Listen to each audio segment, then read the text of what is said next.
Hi friends, ಎಲ್ರಿಗೂ ನಮಸ್ಕಾರ. ಜ್ಞಾನ ಗಂಗೋತ್ರಿ ಸಂಸ್ಥೆಯ ಇನ್ಕ್ವೆಸ್ಟ್ ಪ್ರಚಲಿತ ಘಟನೆಗಳ ಸರಣಿಗೆ ತಮ್ಮೆಲ್ಲರಿಗೂ ಮತ್ತೊಮ್ಮೆ ಸ್ವಾಗತ. ಇವತ್ತು ನಾವು ಸಂಚಿಕೆ ಸಂಖ್ಯೆ 809 ಡಿಸ್ಕಸ್ ಮಾಡ್ತಾ ಇದ್ವಿ. ದಿನಾಂಕ 25ರಿಂದ 27ನೇ ಜನವರಿ 2025. ಸೊ ಇವತ್ತಿನ ಅಪ್ಡೇಟ್ಸ್ ಅನ್ನು ತಿಳಿಯೋದಕ್ಕಿಂತ ಮುಂಚೆ ಕಳೆದ ಸಂಚಿಕೆಯ ಪ್ರಶ್ನೆಗಳ ಉತ್ತರಗಳು ಪ್ರಶ್ನೆ ಸಂಖ್ಯೆ 1ಕ್ಕೆ ಆಪ್ಷನ್ ಎ ಮತ್ತು ಪ್ರಶ್ನೆ ಸಂಖ್ಯೆ 2ಕ್ಕೆ ಆಪ್ಷನ್ ಡಿ ಸರಿ ಉತ್ತರವಾಗಿರುತ್ತೆ. ಹಾಗಿದ್ರೆ ಇವತ್ತಿನ ಮೊದಲನೇ ಪ್ರಶ್ನೆಗೆ ಹೋಗೋಣ. ಸೊ 2025ರಲ್ಲಿ ಪದ್ಮವಿಭೂಷಣ ಪ್ರಶಸ್ತಿ ಪಡೆದ ಲಕ್ಷ್ಮೀನಾರಾಯಣ ಸುಬ್ರಮಣಿಯಂ ಅವರು ಯಾವ ಕ್ಷೇತ್ರಕ್ಕೆ ಕೊಡುಗೆಯನ್ನ ನೀಡಿದ್ದಾರೆ? So Lakshminarayana Subramaniam, who has awarded the Padma Vibhushan in 2025, has contributed to which field ಅಂತಕ್ಕಂಥದ್ದು ನಮ್ಮ ಪ್ರಶ್ನೆ ಆಗಿರುತ್ತೆ. ಸೊ 2025ರ ಪದ್ಮ ಪ್ರಶಸ್ತಿಗಳನ್ನು ಈಗ ಅನೌನ್ಸ್ ಮಾಡಲಾಗಿರುತ್ತೆ. ಸೊ ಅದರಲ್ಲಿ ಅತ್ಯುನ್ನತವಾಗಿರ್ತಕ್ಕಂಥ ಪ್ರಶಸ್ತಿಯನ್ನು ನಾವು ಪದ್ಮ ವಿಭೂಷಣ ಅಂತ ಹೇಳ್ತೇವೆ. ಸೊ ಈ ವರ್ಷ ಒಟ್ಟು 7 ಜನಕ್ಕೆ ಪದ್ಮ ವಿಭೂಷಣ ಪ್ರಶಸ್ತಿಯನ್ನು ಕೊಟ್ಟಿರ್ತಾರೆ. ಸೊ ಅದರಲ್ಲಿ ಒಬ್ಬರನ್ನ ನಾವು ಲಕ್ಷ್ಮೀನಾರಾಯಣ ಸುಬ್ರಮಣಿಯಂ ಅಂತ ಹೇಳ್ತೇವೆ. ಸೊ ಇವರು ಯಾವ ಕ್ಷೇತ್ರದಲ್ಲಿ ಅವರು ಕಾಂಟ್ರಿಬ್ಯೂಷನ್ ಮಾಡಿದ್ದಾರೆ ಅನ್ನೋದು ನಮ್ಮ ಪ್ರಶ್ನೆ ಆಗಿತ್ತು. ಸೊ ಈ ಪ್ರಶ್ನೆಗೆ ಸರಿಯಾದ ಉತ್ತರ, ಅವರು ಸಂಗೀತ ಕ್ಷೇತ್ರದಲ್ಲಿ ಅಥವಾ ಮ್ಯೂಸಿಕ್ ಫೀಲ್ಡ್ ಅಲ್ಲಿ ಕಾಂಟ್ರಿಬ್ಯೂಟ್ ಮಾಡಿರ್ತಕ್ಕಂಥದ್ದನ್ನ ನಾವು ನೋಡ್ಬೋದಾಗಿರುತ್ತೆ. ಸೊ ಈ ಆರ್ಟಿಕಲ್ ಅಲ್ಲಿ ನಾವು ನಮ್ಮ ಭಾರತ ದೇಶದ ಅತ್ಯುನ್ನತ ಪ್ರಶಸ್ತಿಗಳಲ್ಲಿ ಒಂದಾಗಿರ್ತಕ್ಕಂಥ ಪದ್ಮ ಪ್ರಶಸ್ತಿಗಳ ಬಗ್ಗೆ ಸಂಪೂರ್ಣ ಮಾಹಿತಿಯನ್ನ ಡಿಸ್ಕಸ್ ಮಾಡ್ತಾ ಬರೋಣ. ಸೊ ಈ ಒಂದು ಪದ್ಮ ಪ್ರಶಸ್ತಿಯಲ್ಲಿ ನಾವು 3 ಕ್ಯಾಟಗರೀಸ್ಗಳನ್ನು ನಾವು ನೋಡ್ಬೋದಾಗಿರುತ್ತೆ. ಸೊ ಇದರಲ್ಲಿ ಹೈಯೆಸ್ಟ್ ಕ್ಯಾಟಗರಿಯನ್ನ ನಾವು ಪದ್ಮ ವಿಭೂಷಣ್ ಅಂತ ಹೇಳ್ತೇವೆ. ಸೊ ಎರಡನೇದನ್ನ ಪದ್ಮಭೂಷಣ ಅಂತ ಹೇಳ್ತೇವೆ. ಮೂರನೇದನ್ನ ನಾವು ಪದ್ಮಶ್ರೀ ಅಂತ ಹೇಳ್ತೇವೆ. ಸೊ ಇದರಲ್ಲಿ ಕೊಡ್ತಕ್ಕಂಥ ಟಾಪ್ ಮೋಸ್ಟ್ ಅವಾರ್ಡ್ ಅನ್ನ ನಾವು ಒಟ್ಟು ಈ ವರ್ಷ 7 ಜನಕ್ಕೆ ನೀಡಲಾಗಿರುತ್ತೆ. ಆ 7 ಜನರು ಬಹಳ ಇಂಪಾರ್ಟೆಂಟ್ ಆಗಿರುತ್ತೆ. ಅದರ ಜೊತೆಗೆ ನಮ್ಮ ಕರ್ನಾಟಕದಿಂದ ಪ್ರಶಸ್ತಿಗಳನ್ನ ಪಡೆದುಕೊಂಡಿರ್ತಕ್ಕಂಥ ಎಲ್ಲರೂ ಕೂಡ ವೆರಿ ವೆರಿ ಇಂಪಾರ್ಟೆಂಟ್ ಆಗಿರ್ತಕ್ಕಂಥದ್ದನ್ನ ನಾವಿಲ್ಲಿ ಗಮನಿಸಬಹುದಾಗಿರುತ್ತೆ. ಸೊ ಇದರಲ್ಲಿ ಫಸ್ಟ್ ಅಂಡ್ ಫಾರ್ಮೋಸ್ಟ್ ಈ ಪದ್ಮ ವಿಭೂಷಣ ಪ್ರಶಸ್ತಿಯನ್ನ ಪಡೆದುಕೊಂಡಿರ್ತಕ್ಕಂಥ 7 ವ್ಯಕ್ತಿತ್ವಗಳು ಅವರು ಯಾವ ಕ್ಷೇತ್ರದಲ್ಲಿ ಕೊಡುಗೆಯನ್ನ ನೀಡಿದ್ದಾರೆ ಮತ್ತೆ ಅವರು ಯಾವ ರಾಜ್ಯಕ್ಕೆ ಸಂಬಂಧಪಟ್ಟಿದ್ದವರು, ಇಷ್ಟು ಕೂಡ ನಮ್ಮ ಪರೀಕ್ಷೆಗೆ ಬಹಳ ಇಂಪಾರ್ಟೆಂಟ್ ಆಗುತ್ತೆ. ಸೊ ಅದರಲ್ಲಿ ಮೊದಲನೇ ವ್ಯಕ್ತಿಯನ್ನ ನಾವು ದುವ್ವೂರ್ ನಾಗೇಶ್ವರ ರೆಡ್ಡಿ ಅಂತ ಹೇಳ್ತೇವೆ. ಸೊ ಇವರು ಮೆಡಿಸಿನ್ ಅಥವಾ ವೈದ್ಯಕೀಯ ಕ್ಷೇತ್ರದಲ್ಲಿ ಕೊಡುಗೆಯನ್ನ ಕೊಟ್ಟಿರ್ತಾರೆ. ಸೊ ಇವರು ತೆಲಂಗಾಣಕ್ಕೆ ಸಂಬಂಧಪಟ್ಟಿರ್ತಕ್ಕಂಥ ವ್ಯಕ್ತಿಯಾಗಿರ್ತಾರೆ. ಸೊ ಅದಾದ್ಮೇಲೆ ಜಸ್ಟಿಸ್ JS ಖೇಹರ್ ಅಂತಕ್ಕಂಥ ವ್ಯಕ್ತಿಗೆ ಪದ್ಮ ವಿಭೂಷಣವನ್ನ ಕೊಟ್ಟಿರ್ತಾರೆ. ಸೊ ಇವರು ಪಬ್ಲಿಕ್ ಅಫೇರ್ಸ್ಗಳಲ್ಲಿ ತಮ್ಮ ಒಂದು ಕಾಂಟ್ರಿಬ್ಯೂಷನ್ ಅನ್ನ ಮಾಡಿರ್ತಾರೆ. ಇವರು ಚಂಡೀಗಢಗೆ ಸಂಬಂಧಪಟ್ಟಿರ್ತಕ್ಕಂಥ ವ್ಯಕ್ತಿ ಆಗಿರ್ತಾರೆ.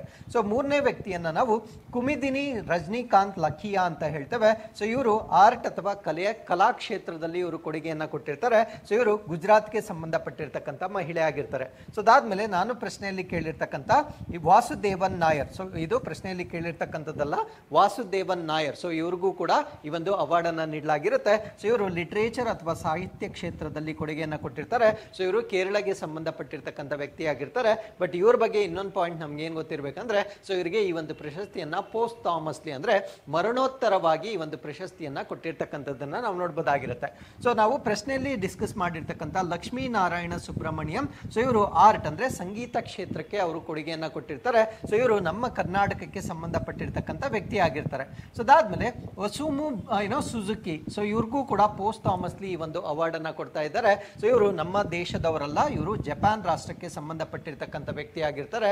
ಸೊ ಇವರು ಟ್ರೇಡ್ ಅಥವಾ ವ್ಯಾಪಾರ ಕ್ಷೇತ್ರದಲ್ಲಿ ಸಾಕಷ್ಟು ಕೊಡುಗೆಯನ್ನ ನೀಡಿರ್ತಕ್ಕಂಥ ವ್ಯಕ್ತಿ ಆಗಿರ್ತಾರೆ. ಸೊ ಅದಾದ್ಮೇಲೆ ಶಾರದಾ ಸಿನ್ಹಾ, ಇವ್ರಿಗೂ ಕೂಡ ಪೋಸ್ಟ್ ಥಾಮಸ್ಲಿ ಅಥವಾ ಮರಣೋತ್ತರವಾಗಿ ಅವಾರ್ಡ್ ಅನ್ನ ನೀಡಲಾಗಿರುತ್ತೆ. ಸೊ ಇವರು ಕಲಾ ಕ್ಷೇತ್ರದಲ್ಲಿ ತಮ್ಮ ಕೊಡುಗೆಯನ್ನ ಕೊಟ್ಟಿರ್ತಾರೆ. ಸೊ ಇವರು ಬಿಹಾರ್ಗೆ ಸಂಬಂಧಪಟ್ಟಿರ್ತಕ್ಕಂಥ ಮಹಿಳೆ ಆಗಿರ್ತಾರೆ. ಸೊ ಇಷ್ಟು ಪದ್ಮ ವಿಭೂಷಣ್ಗೆ ಸಂಬಂಧಪಟ್ಟಿರ್ತಕ್ಕಂಥ ಮಾಹಿತಿ ಆಗಿರುತ್ತೆ. ಸೊ ಈ ಒಂದು ಅವಾರ್ಡ್ ಗಳನ್ನ ಈಗ ರಿಪಬ್ಲಿಕ್ ಡೇ ಸಮಯದಲ್ಲಿ ಅನೌನ್ಸ್ ಮಾಡಿರ್ತಕ್ಕಂಥದ್ದನ್ನ ನಾವು ನೋಡಬಹುದಾಗಿರುತ್ತೆ. So as I told you before, there are 3 categories. ಮೊದಲನೇದನ್ನ ನಾವು ಪದ್ಮ ವಿಭೂಷಣ ಅಂತ ಹೇಳ್ತೇವೆ. ಸೊ ಈ ಒಂದು ಪ್ರಶಸ್ತಿಯನ್ನ ಎಕ್ಸೆಪ್ಷನಲ್ ಅಂಡ್ ಡಿಸ್ಟಿಂಗ್ವಿಶ್ಡ್ ಸರ್ವಿಸ್ ಅಂತ ಹೇಳ್ತೇವೆ. ಅಂದ್ರೆ ಅಸಾಧಾರಣ ಮತ್ತು ವಿಶಿಷ್ಟ ಸೇವೆಯನ್ನ ಕೊಟ್ಟಿರ್ತಕ್ಕಂಥವ್ರಿಗೆ ಸೊ ನೀಡ್ತಕ್ಕಂಥ ಒಂದು ಪ್ರಶಸ್ತಿ ಆಗಿರುತ್ತೆ. ಸೊ ಎರಡನೇದನ್ನ ನಾವು ಪದ್ಮಭೂಷಣ ಅಂತ ಹೇಳ್ತೇವೆ. Distinguished service of high order ಅಂತ ಹೇಳ್ತೇವೆ. ಅಂದ್ರೆ ಉನ್ನತ ಶ್ರೇಣಿಯ ವಿಶಿಷ್ಟ ಸೇವೆಯನ್ನ ಕೊಟ್ಟಿರ್ತಕ್ಕಂಥವ್ರಿಗೆ ನೀಡ್ತಕ್ಕಂಥ ಅವಾರ್ಡ್ ಆಗಿರುತ್ತೆ. ಸೊ ಮೂರನೇದನ್ನ ನಾವು ಪದ್ಮಶ್ರೀ ಅಂತ ಹೇಳ್ತೇವೆ. Distinguished service in any field, ಅಂದ್ರೆ ಯಾವುದೇ ಕ್ಷೇತ್ರದಲ್ಲಿ ವಿಶಿಷ್ಟ ಸೇವೆಯನ್ನ ಮಾಡಿರ್ತಕ್ಕಂಥವ್ರಿಗೆ ನೀಡ್ತಕ್ಕಂಥ ಅವಾರ್ಡ್ ಅನ್ನ ನಾವು ಪದ್ಮಶ್ರೀ ಅಂತ ಹೇಳ್ತೇವೆ. ಈ ಟರ್ಮಿನಾಲಜೀಸ್ ಅನ್ನ ಆಸ್ ಇಟ್ ಈಸ್ ನೀವು ನೆನ್ಪಿಟ್ಕೊಳ್ಬೇಕು. ಇಲ್ಲಿ ನೋಡಿ, ಎಕ್ಸೆಪ್ಷನಲ್ ಅಂತ ಇರುತ್ತೆ, ಡಿಸ್ಟಿಂಗ್ವಿಶ್ಡ್ ಅಂತ ಇರುತ್ತೆ. So distinguished service in any field ಅಂತ ಇರುತ್ತೆ, ಇಲ್ಲಿ distinguished service of high order ಅಂತ ಇರುತ್ತೆ. ಸೊ ಈ ಟರ್ಮಿನಾಲಜಿ ನಿಮಗೆ ಆಸ್ ಇಟ್ ಈಸ್ ಗೊತ್ತಿರಬೇಕಾಗಿರುತ್ತೆ. ಸೊ ಇದ್ರ ಮೇಲೆ ಕೂಡ ಪ್ರಶ್ನೆ ಬರ್ತಕ್ಕಂಥ ಸಾಧ್ಯತೆಯನ್ನು ನಾವಿಲ್ಲಿ ಗಮನಿಸಬಹುದಾಗಿರುತ್ತೆ. ಸೊ 2025ನೇ ಸಾಲಿನಲ್ಲಿ ಒಟ್ಟು 139 ಪದ್ಮ ಅವಾರ್ಡ್ಸ್ಗಳನ್ನು ಅನೌನ್ಸ್ ಮಾಡಿರ್ತಾರೆ, 139. ಈ 139ರಲ್ಲಿ 7 ಅವಾರ್ಡ್ಗಳನ್ನು ನಾವು ಪದ್ಮ ವಿಭೂಷಣ್ ಕ್ಯಾಟಗರಿಯಲ್ಲಿ ನೋಡಬಹುದಾಗಿರುತ್ತೆ, 19 ಅವಾರ್ಡ್ಸ್ಗಳನ್ನು ನಾವು ಪದ್ಮಭೂಷಣ್ ಕ್ಯಾಟಗರಿಯಲ್ಲಿ ನೋಡಬಹುದಾಗಿರುತ್ತೆ. ಸೊ ಮಿಕ್ಕಿದ 113 ಅವಾರ್ಡ್ಸ್ಗಳನ್ನು ನಾವು ಪದ್ಮಶ್ರೀ ಕ್ಯಾಟಗರೀಸ್ಗಳಲ್ಲಿ ನಾವು ನೋಡಬಹುದಾಗಿರುತ್ತೆ. ಸೊ ಈ 139 ಪ್ರಶಸ್ತಿಗಳೇನಿದ್ದಾವೆ ಅದರಲ್ಲಿ 23 ಪ್ರಶಸ್ತಿಗಳನ್ನು ಮಹಿಳೆಯರು ಪಡೆದುಕೊಂಡಿರ್ತಾರೆ. ಸೊ 10 ಪ್ರಶಸ್ತಿಗಳನ್ನು ಫಾರಿನರ್ಸ್ ಮತ್ತೆ NRIs ಅಂದ್ರೆ ವಿದೇಶಿಯರು ಮತ್ತೆ ನಾನ್ ರೆಸಿಡೆನ್ಷಿಯಲ್ ಇಂಡಿಯನ್ಸ್ಗೆ 10 ಜನಕ್ಕೆ ಈ ಒಂದು ಪ್ರಶಸ್ತಿಯನ್ನು ನೀಡಲಾಗಿರುತ್ತೆ. ಸೊ 13 ಪ್ರಶಸ್ತಿಗಳನ್ನ ಪೋಸ್ಟ್ ಥಾಮಸ್ಲಿ ಅಥವಾ ಮರಣೋತ್ತರವಾಗಿ ನೀಡಿರ್ತಕ್ಕಂಥದ್ದನ್ನು ನಾವಿಲ್ಲಿ ಗಮನಿಸಬಹುದಾಗಿರುತ್ತೆ. ಸೊ ಪದ್ಮ ವಿಭೂಷಣ್ ಕಂಪ್ಲೀಟ್ ಪಟ್ಟಿಯನ್ನ ನಾನು ಈಗಾಗಲೇ ಡಿಸ್ಕಸ್ ಮಾಡಿದ್ದೇನೆ. ಸೊ ಅದಾದ್ಮೇಲೆ ಪದ್ಮಭೂಷಣ್ 19 ಹೆಸರುಗಳನ್ನ ನೀವಿಲ್ಲಿ ನೋಡಬಹುದಾಗಿರುತ್ತೆ. ಸೊ ಇಲ್ಲಿ as I told you before, ನಮ್ಮ ಕರ್ನಾಟಕದಲ್ಲಿ ಈ ಪ್ರಶಸ್ತಿಗಳನ್ನ ಪಡೆದುಕೊಂಡಿರ್ತಕ್ಕಂಥ ಎಲ್ಲ ವ್ಯಕ್ತಿಗಳು ನಮಗೆ ಬಹಳ ಇಂಪಾರ್ಟೆಂಟ್ ಆಗಿರ್ತಾರೆ. ಸೊ ಅದರಿಂದ ಈ ಒಂದು ಪಟ್ಟಿಯಲ್ಲಿ ನಮ್ಮ ಕರ್ನಾಟಕಕ್ಕೆ ಸಂಬಂಧಪಟ್ಟಿರ್ತಕ್ಕಂಥ ಅವಾರ್ಡೀಸ್ಗಳನ್ನ ನಾವಿಲ್ಲಿ ಡಿಸ್ಕಸ್ ಮಾಡ್ತಾ ಬರೋಣ. ಸೊ ಇದರಲ್ಲಿ ಒಬ್ಬರಿಗೆ ಮಾತ್ರ ಅಂದ್ರೆ ನಮ್ಮ ಕರ್ನಾಟಕದಿಂದ ಒಬ್ಬರಿಗೆ ಮಾತ್ರ ಹೈಯೆಸ್ಟ್ ಅವಾರ್ಡ್ ಅಥವಾ ಪದ್ಮ ವಿಭೂಷಣ ಪ್ರಶಸ್ತಿಯನ್ನ ನೀಡಲಾಗಿರುತ್ತೆ. ಸೊ ಇದು ಎಲ್ ಸುಬ್ರಹ್ಮಣ್ಯಂಗೆ ಪ್ರಶಸ್ತಿಯನ್ನ ನೀಡಲಾಗಿರುತ್ತೆ. ಇವರು ಆರ್ಟ್ ಅಥವಾ ಕಲೆ ಅಥವಾ ಮ್ಯೂಸಿಕ್ ಸಂಗೀತ ಕ್ಷೇತ್ರದಲ್ಲಿ ತಮ್ಮ ಒಂದು ಕಾಂಟ್ರಿಬ್ಯೂಷನ್ ಅನ್ನ ನೀಡಿರ್ತಕ್ಕಂಥದ್ದನ್ನ ನಾವು ನೋಡಬಹುದಾಗಿರುತ್ತೆ.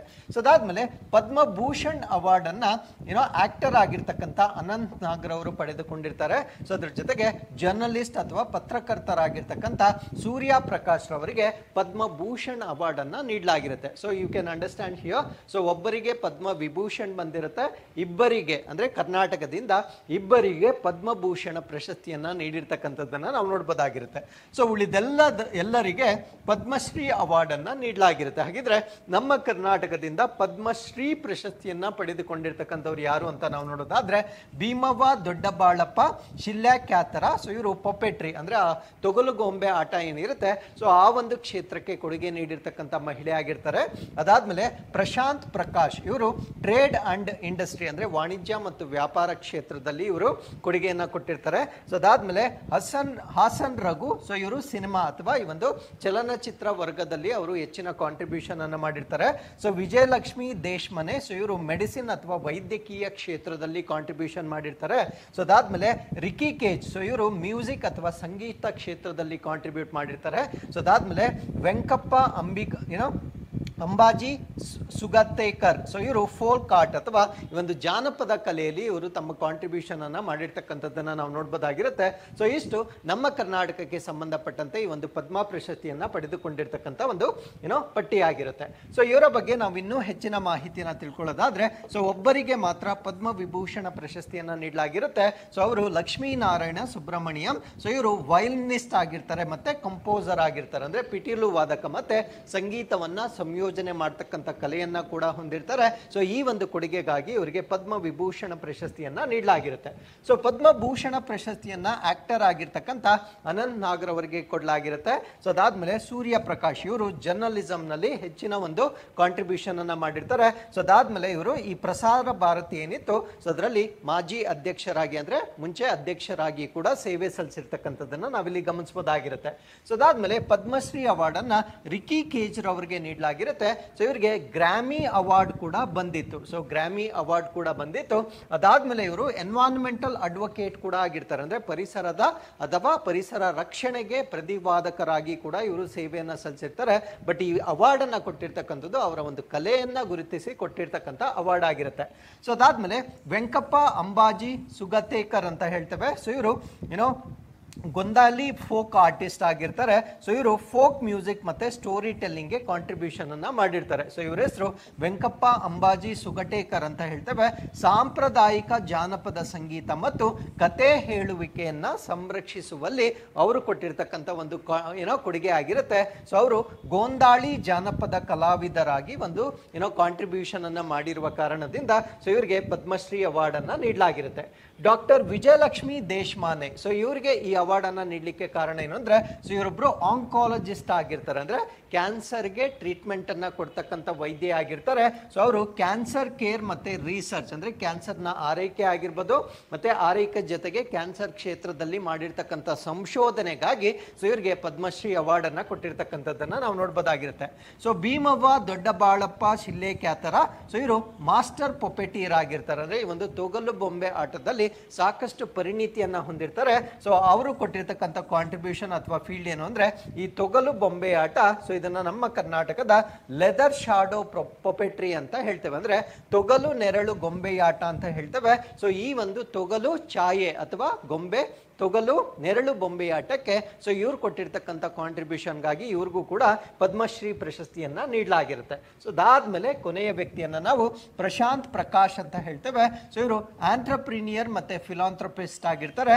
ಅದ್ರ ಜೊತೆಗೆ ಇಂಡಿಯನ್ ಸ್ಟಾರ್ಟ್ಅಪ್ ಇಕೋ ಸಿಸ್ಟಮ್ ಏನಿರುತ್ತೆ, ಅಂದ್ರೆ ನಮ್ಮ ಭಾರತ ದೇಶದ ಸ್ಟಾರ್ಟ್ಅಪ್ ಪರಿಸರ ವ್ಯವಸ್ಥೆ ಏನಿರುತ್ತೆ, ಸೊ ಅದಕ್ಕೂ ಕೂಡ ಇವರು ಕೊಡುಗೆಯನ್ನ ಕೊಟ್ಟಿರ್ತಕ್ಕಂಥದ್ದನ್ನ ನಾವು ನೋಡ್ಬೋದಾಗಿರುತ್ತೆ. ಸೊ ಇವರೊಬ್ರು ಉದ್ಯಮಿ ಮತ್ತೆ ಫಿಲಾಂಥ್ರಪಿಸ್ಟ್ ಅಥವಾ ಲೋಕೋಪಕಾರಿ ಆಗಿರ್ತಾರೆ. ಸೊ ಇವರು ಸ್ಟಾರ್ಟ್ಅಪ್ ಪರಿಸರ ವ್ಯವಸ್ಥೆಯನ್ನ ವೃದ್ಧಿಗೊಳಿಸಲಿಕ್ಕೆ ಕೊಟ್ಟಿರ್ತಕ್ಕಂಥ ಕಾಂಟ್ರಿಬ್ಯೂಷನ್ಗಾಗಿ ಇವರಿಗೆ ಪದ್ಮಶ್ರೀ ಪ್ರಶಸ್ತಿಯನ್ನ ನೀಡಲಾಗಿರುತ್ತೆ.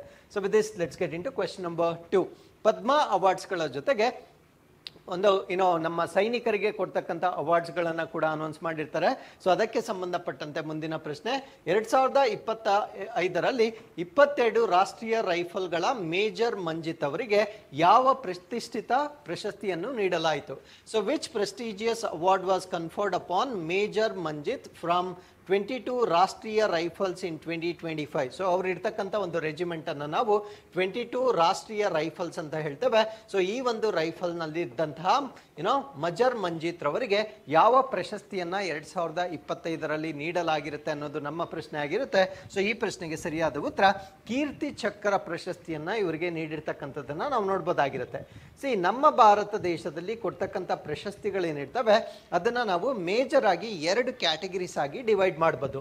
ಒಂದನ್ನ ಸಿವಿಲಿಯನ್ ಅವಾರ್ಡ್ಸ್ ಅಂತ ಹೇಳ್ತೇವೆ, ಅಂದ್ರೆ ನಾಗರಿಕರಿಗೆ ನೀಡ್ತಕ್ಕಂಥ ಪ್ರಶಸ್ತಿಗಳಾಗಿರ್ತವೆ.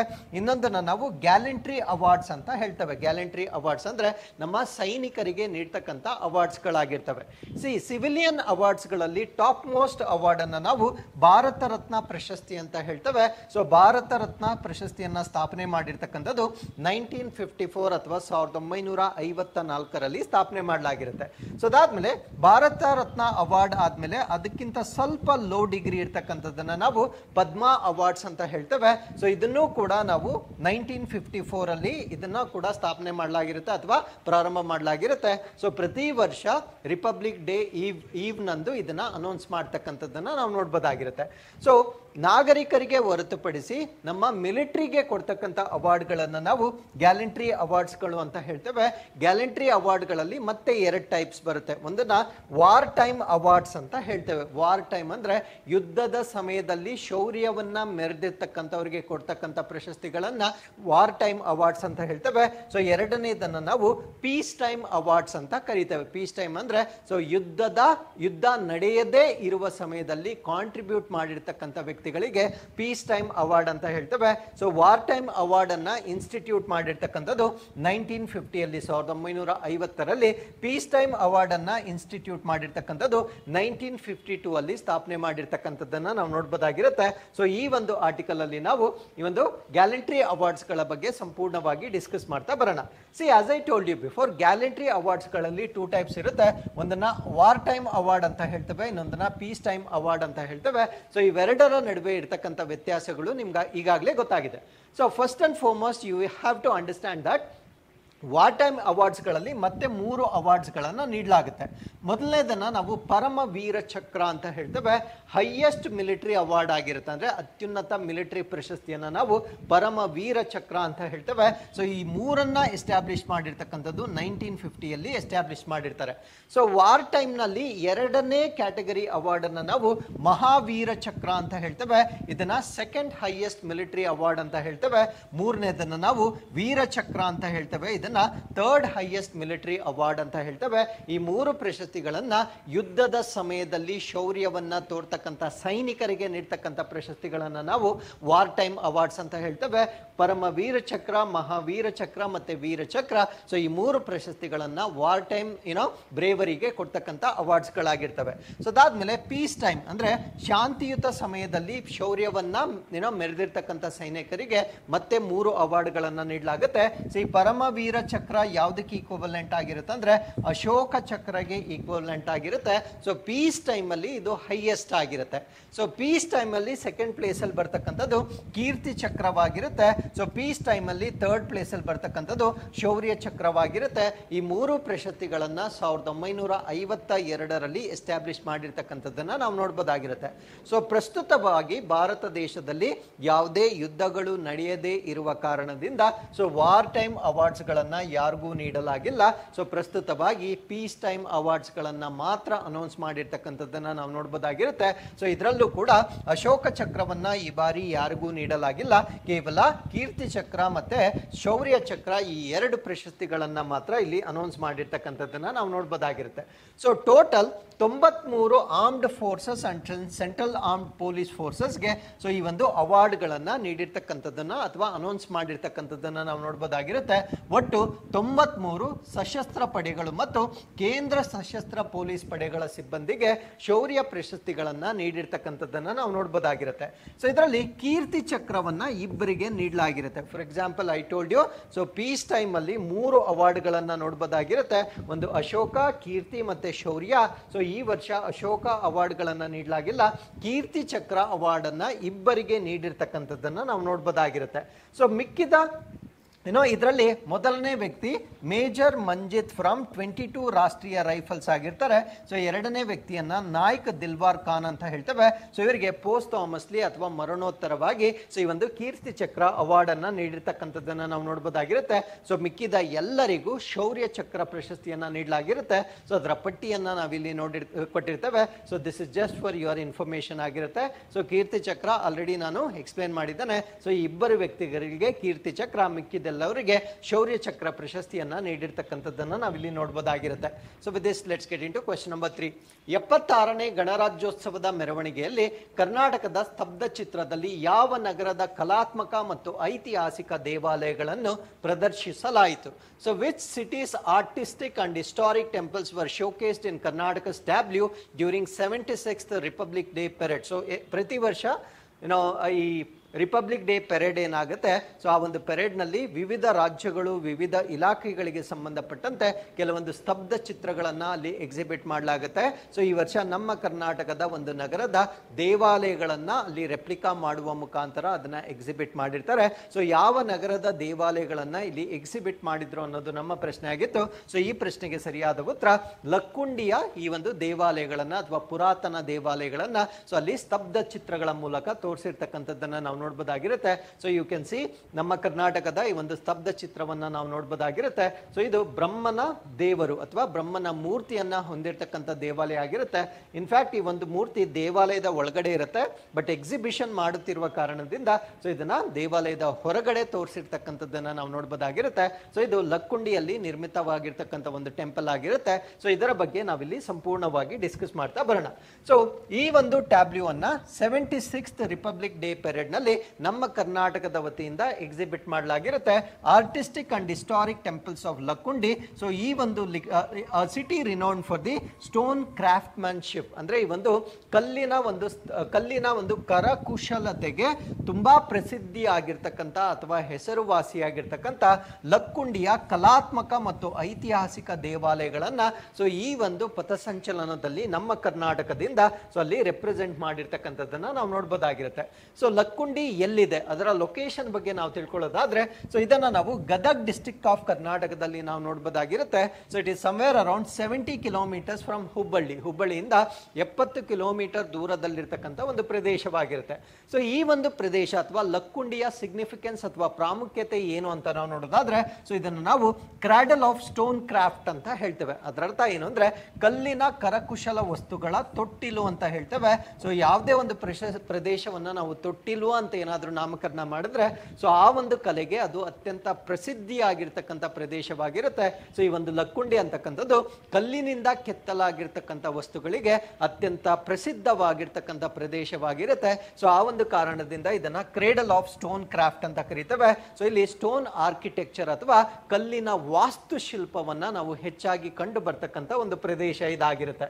ಹಾಗಿದ್ರೆ ಈ ಒಂದು ಟೆಂಪಲ್ ನ ಫೀಚರ್ಸ್ ಅಥವಾ ಗುಣಲಕ್ಷಣಗಳು ಏನು ಅಂತ ನಾವು ಡಿಸ್ಕಸ್ ಮಾಡೋದಾದ್ರೆ ಸೊ ಅಲ್ಲಿ ಬ್ರಹ್ಮ ಜಿನಾಲಯ ಟೆಂಪಲ್ ಅನ್ನ ನಾವು ನೋಡಬಹುದಾಗಿರುತ್ತೆ. So as I shown in the picture, so Brahma ದೇವರಿಗೆ ಸಂಬಂಧಪಟ್ಟಿರ್ತಕ್ಕಂಥ ಒಂದು ಟೆಂಪಲ್ ಇರುತ್ತೆ. ಆ ಒಂದು ಟೆಂಪಲ್ ಅನ್ನ ನಾವು ಬ್ರಹ್ಮ ಜಿನಾಲಯ ಟೆಂಪಲ್ ಅಂತ ಹೇಳ್ತೇವೆ. ಸೊ ಈ ಫ್ರಂಟ್ ಪೋರ್ಷನ್ ಅಂದ್ರೆ ಟೆಂಪಲ್ ನ front portion of the tableau ಅಲ್ಲಿ ನಾವು ಸ್ಟ್ಯಾಚ್ಯೂ ಆಫ್ ಬ್ರಹ್ಮವನ್ನ ನಾವಲ್ಲಿ ನೋಡಿದ್ದೇವೆ. ಸೊ ಈ ಒಂದು ಸ್ಟ್ಯಾಚ್ಯೂ ಆಫ್ ಬ್ರಹ್ಮ ಯಾವ ದೇವಸ್ಥಾನಕ್ಕೆ ಸಂಬಂಧಪಟ್ಟಿದ್ದು ಅಂದ್ರೆ ಈ ಬ್ರಹ್ಮ ಜಿನಾಲಯ ಟೆಂಪಲ್ಗೆ ಸಂಬಂಧಪಟ್ಟಿರ್ತಕ್ಕಂಥ ಒಂದು ವಿಗ್ರಹವನ್ನ ಆ ಟ್ಯಾಬ್ಲ್ಯೂನ ಮುಂಭಾಗದಲ್ಲಿ ಅವರು ಶೋಕೇಸ್ ಮಾಡಿರ್ತಕ್ಕಂಥದ್ದನ್ನ ನಾವು ನೋಡಬಹುದಾಗಿರುತ್ತೆ.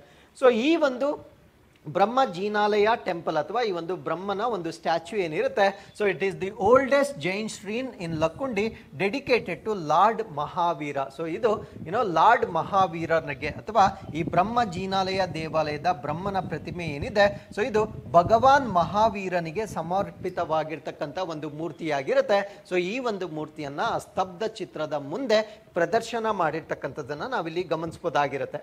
ಸೊ ಅದಾದ್ಮೇಲೆ ಓಪನ್ ಪಿಲ್ಲರ್ ಮಂಟಪ ಇರುತ್ತೆ. ಅಂದ್ರೆ ಈ ಒಂದು ದೇವಸ್ಥಾನ ಏನಿರುತ್ತೆ ತೆರೆದ ಕಂಬದ ಮಂಟಪದಿಂದ ಇದನ್ನ ರಚನೆ ಮಾಡಲಾಗಿರುತ್ತೆ. So open pillared mantapa of the Brahma Jinalaya temple showcasing intricate craftsmanship of the era. ಅಂದ್ರೆ ಆ ಒಂದು ಕಾಲದಲ್ಲಿ ಆ ಒಂದು ಕರಕುಶಲತೆ ಹೇಗಿತ್ತು ಅಥವಾ ಕಲ್ಲಿನ ಸಂಕೀರ್ಣವಾಗಿರ್ತಕ್ಕಂಥ ಕರಕುಶಲತೆ ಹೇಗಿತ್ತು ಅದನ್ನ ಪ್ರದರ್ಶನ ಮಾಡ್ತಕ್ಕಂಥ ತೆರೆದ ಕಂಬದ ಮಂಟಪದನ್ನ ಹೊಂದಿರತಕ್ಕಂಥ ದೇವಾಲಯವನ್ನ ಸೊ ಈ ಒಂದು ಸ್ತಬ್ಧ ಚಿತ್ರದಲ್ಲಿ ಪ್ರದರ್ಶನ ಮಾಡಲಾಗಿರುತ್ತೆ.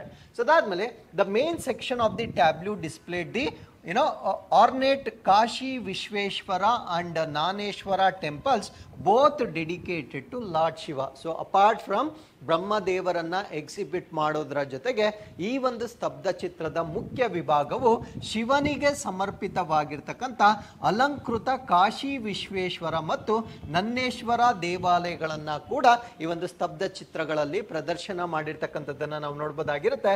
ಸೊ ಇದರ ಒಂದು ಕಲ್ಚರಲ್ ಹೆರಿಟೇಜ್ ಅಥವಾ ಸಾಂಸ್ಕೃತಿಕ ಪರಂಪರೆಯನ್ನ ನಾವು ಡಿಸ್ಕಸ್ ಮಾಡೋದಾದ್ರೆ so these are temples of Lakkundi reflect the rich cultural heritage of Karnataka. ಅಂದ್ರೆ ನಮ್ಮ ಕರ್ನಾಟಕದ ಶ್ರೀಮಂತವಾಗಿರ್ತಕ್ಕಂಥ ಒಂದು ಸಾಂಸ್ಕೃತಿಕ ಪರಂಪರೆಯನ್ನ ಎತ್ತಿ ತೋರಿಸ್ತಕ್ಕಂಥ ಒಂದು ದೇವಾಲಯದ ಪ್ರೋಟೋಟೈಪ್ ಆಗಿ ಸೊ ಇದನ್ನ ಈ ಒಂದು ಪೆರೇಡ್ ನಲ್ಲಿ ಪಥಸಂಚಲನದಲ್ಲಿ ಸೊ ಎಕ್ಸಿಬಿಟ್ ಮಾಡಿರ್ತಕ್ಕಂಥದ್ದನ್ನ ನಾವು ನೋಡಬಹುದಾಗಿರುತ್ತೆ.